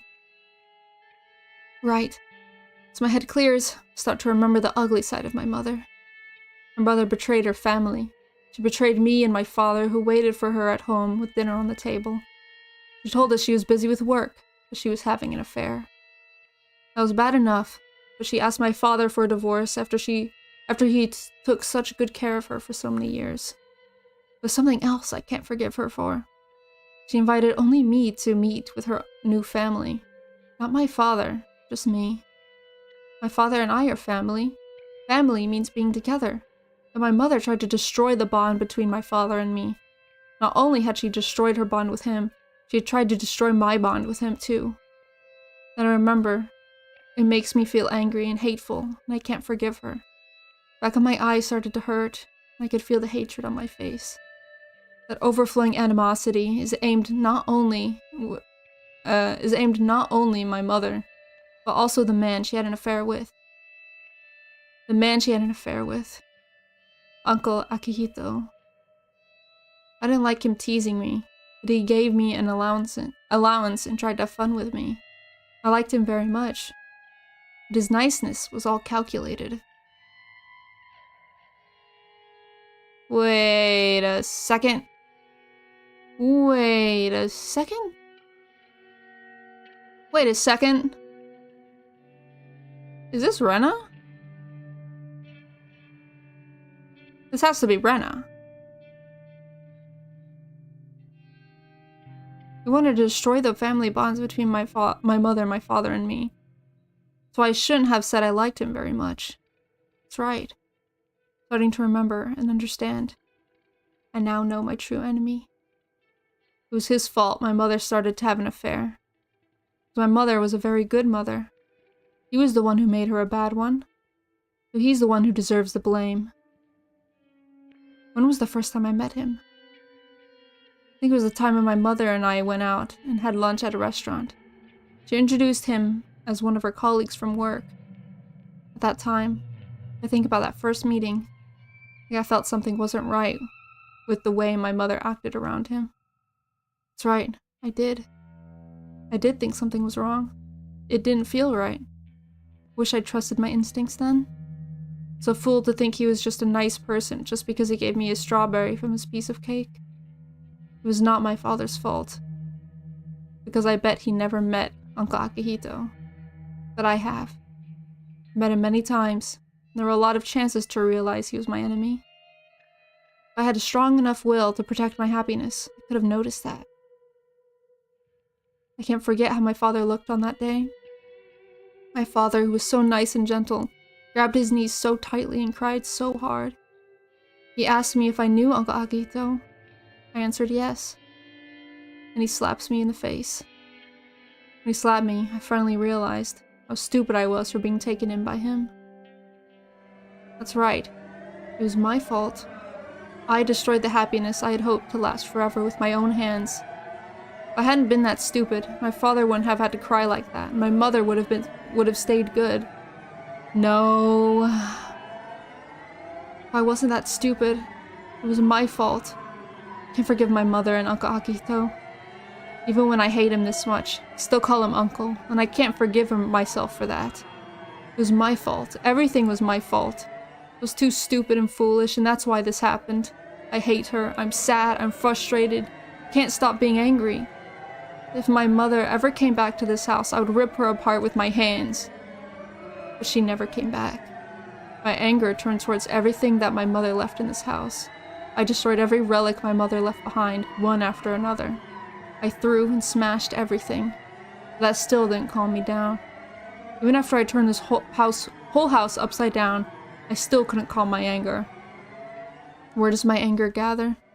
It starts from the inside of me, goes through my arms, to my fingertips, spurts from my nails. Where else can it go? To my nails aim at my own body. My body is the filthiest and most disgusting thing of all. I'm the one to be blamed. No. I'm not to blame. My mother's most at fault. My mother's the most corrupt. My body and soul feel filthy. I wanted to stain myself black and slice the remaining flesh into pieces. And one day, I finally realized. There are tons of maggots in my blood. I'm rotten. I'm rotten from the inside. Come on, rotten more. But it is indescribably itchy.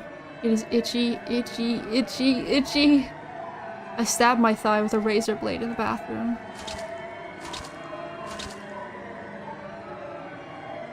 The blood flowed out.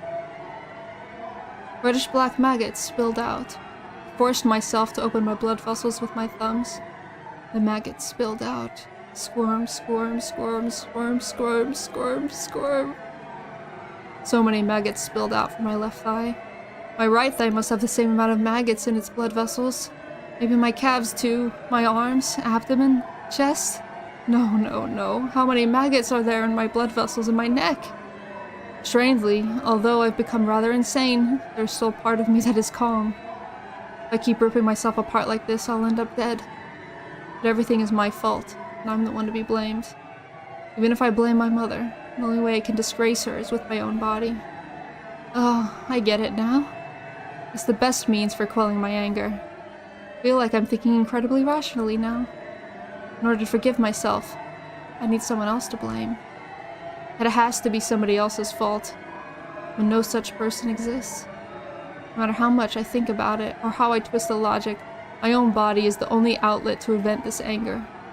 So as long as there's no one else to blame, I'll be forced to rip open every blood vessel in my body. Just like no matter how much I scratch, it still itches. No matter how much I rip apart my own body, it's not enough.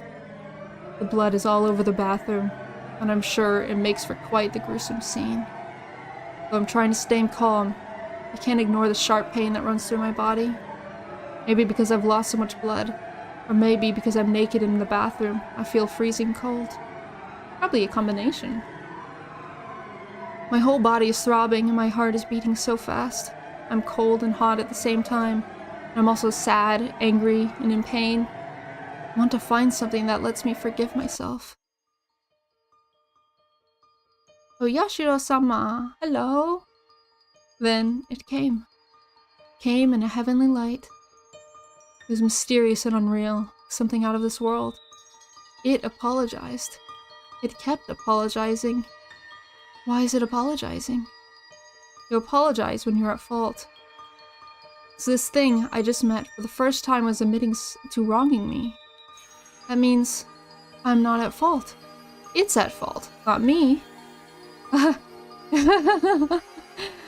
I dropped the razor blade. It fell into the puddle of blood. Pain is taking over my body. Pain of ripping apart my own body is taking over me. I've been telling myself this pain is the punishment for what I've done. But I'm not at fault. It is. So I don't need to accept this pain as a punishment. So I don't need to defile my body anymore. She continued apologizing to me over and over as I stood there covered in fresh blood. Wait, is it Hanyu apologizing to her? She apologized every time I wanted to blame myself, constantly whispering that it wasn't my fault. Oh, Yashiro-sama exists. She is always following me. Slap, slap, slap, slap. And every time I can't endure the guilt, she apologizes and tells me I'm not at fault. Everything is caused by the curse of a Yashiro-sama. Things started to go wrong when I broke the rule that I wasn't supposed to leave Hinamizawa. I finally remember. When I moved from Hinamizawa, one of my neighbors gave me a charm. She said that if I left Hinamizawa, I'd be cursed, so I had to take the charm. That's right, she gave me a charm. It had some complicated writing on it, but I haven't seen it since I moved here. I may have lost it. There's nothing I can do about that. Hinamizawa residents leave Hinamizawa, they'll be cursed. My mother and I, even Uncle Akihito too, may have gone insane because of the curse of Yashiro-sama. Nobody was at fault from the beginning, because everything is caused by the curse of Yashiro-sama. Nobody is at fault. Nobody. Nobody. I'm finally able to forgive everything. The anger I couldn't get rid of even after I destroyed everything, including my body and soul, is finally gone. Father, now I know. The curse of Yashiro-sama is what caused my mother to leave, and for you to be so sad. You remember Yashiro-sama, don't you? The guardian deity of Hinamizawa? That's right. People of Hinamizawa aren't supposed to go to the outside world. That's why Mother went insane. It's all because of the curse of Yashiro-sama. If we had stayed in Hinamizawa, we would have been happy. Oyashiro-sama came to me and told me that. Come to think of it, Oyashiro-sama has been trying to tell me that for a long time. When Mother left, I didn't know why she left or how to express my anger. Oyashiro-sama has kept following me ever since then to let me know that. She followed me everywhere, the sound of her footsteps echoing behind me, but I pretended I didn't notice her. I was so stupid. I didn't hear her voice until I slashed my body all over. If only I had listened to Oyashiro-sama's voice. But she started warning me once Uncle Akihito came into my life. If the whole family had gone back to Hinamizawa, my mother wouldn't have had an affair. There's an interpretation that Hanyu gave this message to Rika. To Rena. Same thing with people hearing footsteps. That's believed to be Hanyu. No, it's not believed to be. It is. 100% it is. Maybe not here, but it 100% other times is Hanyu behind them. It's got to be. It's got to be. But, you know, I'm still learning, so. Yeah. We would have been happy there. But Yashiro-sama's been trying to tell me that. That's right. She must have been trying to warn me ever since we left Hinamizawa. She was always with me. She followed me everywhere. I was stupid, trying to pretend I didn't notice. Everything was because of that stupidity. If I had noticed Yashiro-sama's voice, my family wouldn't have suffered from the curse. All my fault. Yashiro-sama's apologizing. She keeps apologizing, which means this is all her fault. So this isn't my fault, is it? Because this is the curse of Yashiro-sama, right? She's apologizing, saying, I'm sorry, I'm sorry, I'm sorry. Yashiro-sama is apologizing repeatedly. So I'm sorry too. I'm sorry, I'm sorry, I'm sorry. I'm sorry I didn't hear your voice. I'm sorry, I'm sorry, I'm sorry. We are from Hinamizawa, so we have to keep hearing your voice. Yashiro-sama definitely exists. Can't you hear, Father? Don't you see? Yashiro-sama's right there apologizing, saying, I'm sorry, I'm sorry, I'm sorry. Dude.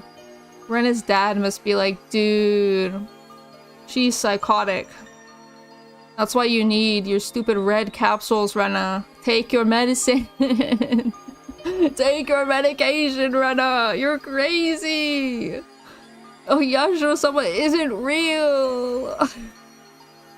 The voices you are hearing is not. Oh, God. But I guess, you know, if it helps her. I'm sorry too. Come on, Father, let's apologize too. Mother, you don't have to apologize. You should die because of the curse. I hate you, Mother. I hate you. I hate you. I hate you. I hate myself for being your daughter. These maggots are your fault. They make me itch everywhere. I'm sorry. I'm sorry. I'm sorry. I'm sorry. No, no, I don't want that medicine. My mother got it to kill me, so I don't want it. I won't take it. I told you I won't take it. Stop, stop. This is a curse, so you can't fix it with medicine. We won't get rid of the maggots because this is a curse. No, I don't want the shot either. Stop, stop. It hurts, it hurts, it hurts. Everything is falling into a gray world. The voices of my father and doctor sound so far away. Even what just happened seems like it happened a long time ago. Again, I'm given the capsule, and even my memory from a minute ago is gone.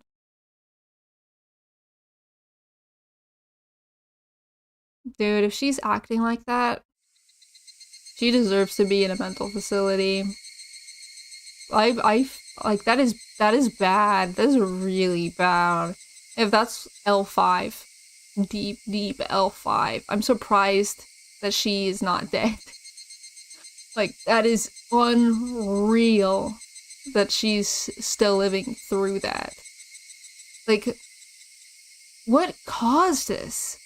Is it just leaving Hinamizawa plus mother having an affair? Because, like, didn't she go and smash the school's, like, glass windows or whatever? When did that happen? Before or after this? I think before, right? I'm back in my bed, staring at the ceiling. What I can see, the only thing that interests me is the hands on the clock. Tick-tock, tick-tock. Follow the minute hand as it goes around quickly, the hour hand as it goes around slowly. I see other things too. They keep going through the same motions. It's like the hands on the clock. I'm sorry. I'm sorry. It's my fault. I'm sorry. Yashiro-sama keeps apologizing. Tick-tock, tick-tock. I'm sorry. I'm sorry. Tick-tock, tick-tock. I'm sorry. I'm sorry. Repeating over and over, constantly, and nothing else. The chorus of Higurashi coming through the window during the night seems louder than usual. And then she goes back to Hinamizawa, and everything is okay. And it solves everything. Kind of, yeah. Maybe that is just what L5 is. That's more than paranoia, though. I think she already had some issues, and then Hinamizawa syndrome just kind of, like, goes on top of it and makes everything worse. Kinda wish I held that and did that next time, because that's already Rena. That's already Rena. But we'll go through more next time. Freaking 3 hours, 30 minutes of Higurashi, of pure Higurashi. Thank you guys for being here and chilling with me and going through this amazing 10 out of 10 wonderful Higurashi experience. Love this game. Very good. Have a good day, or have a good fight, and I see you guys next time. Bye bye.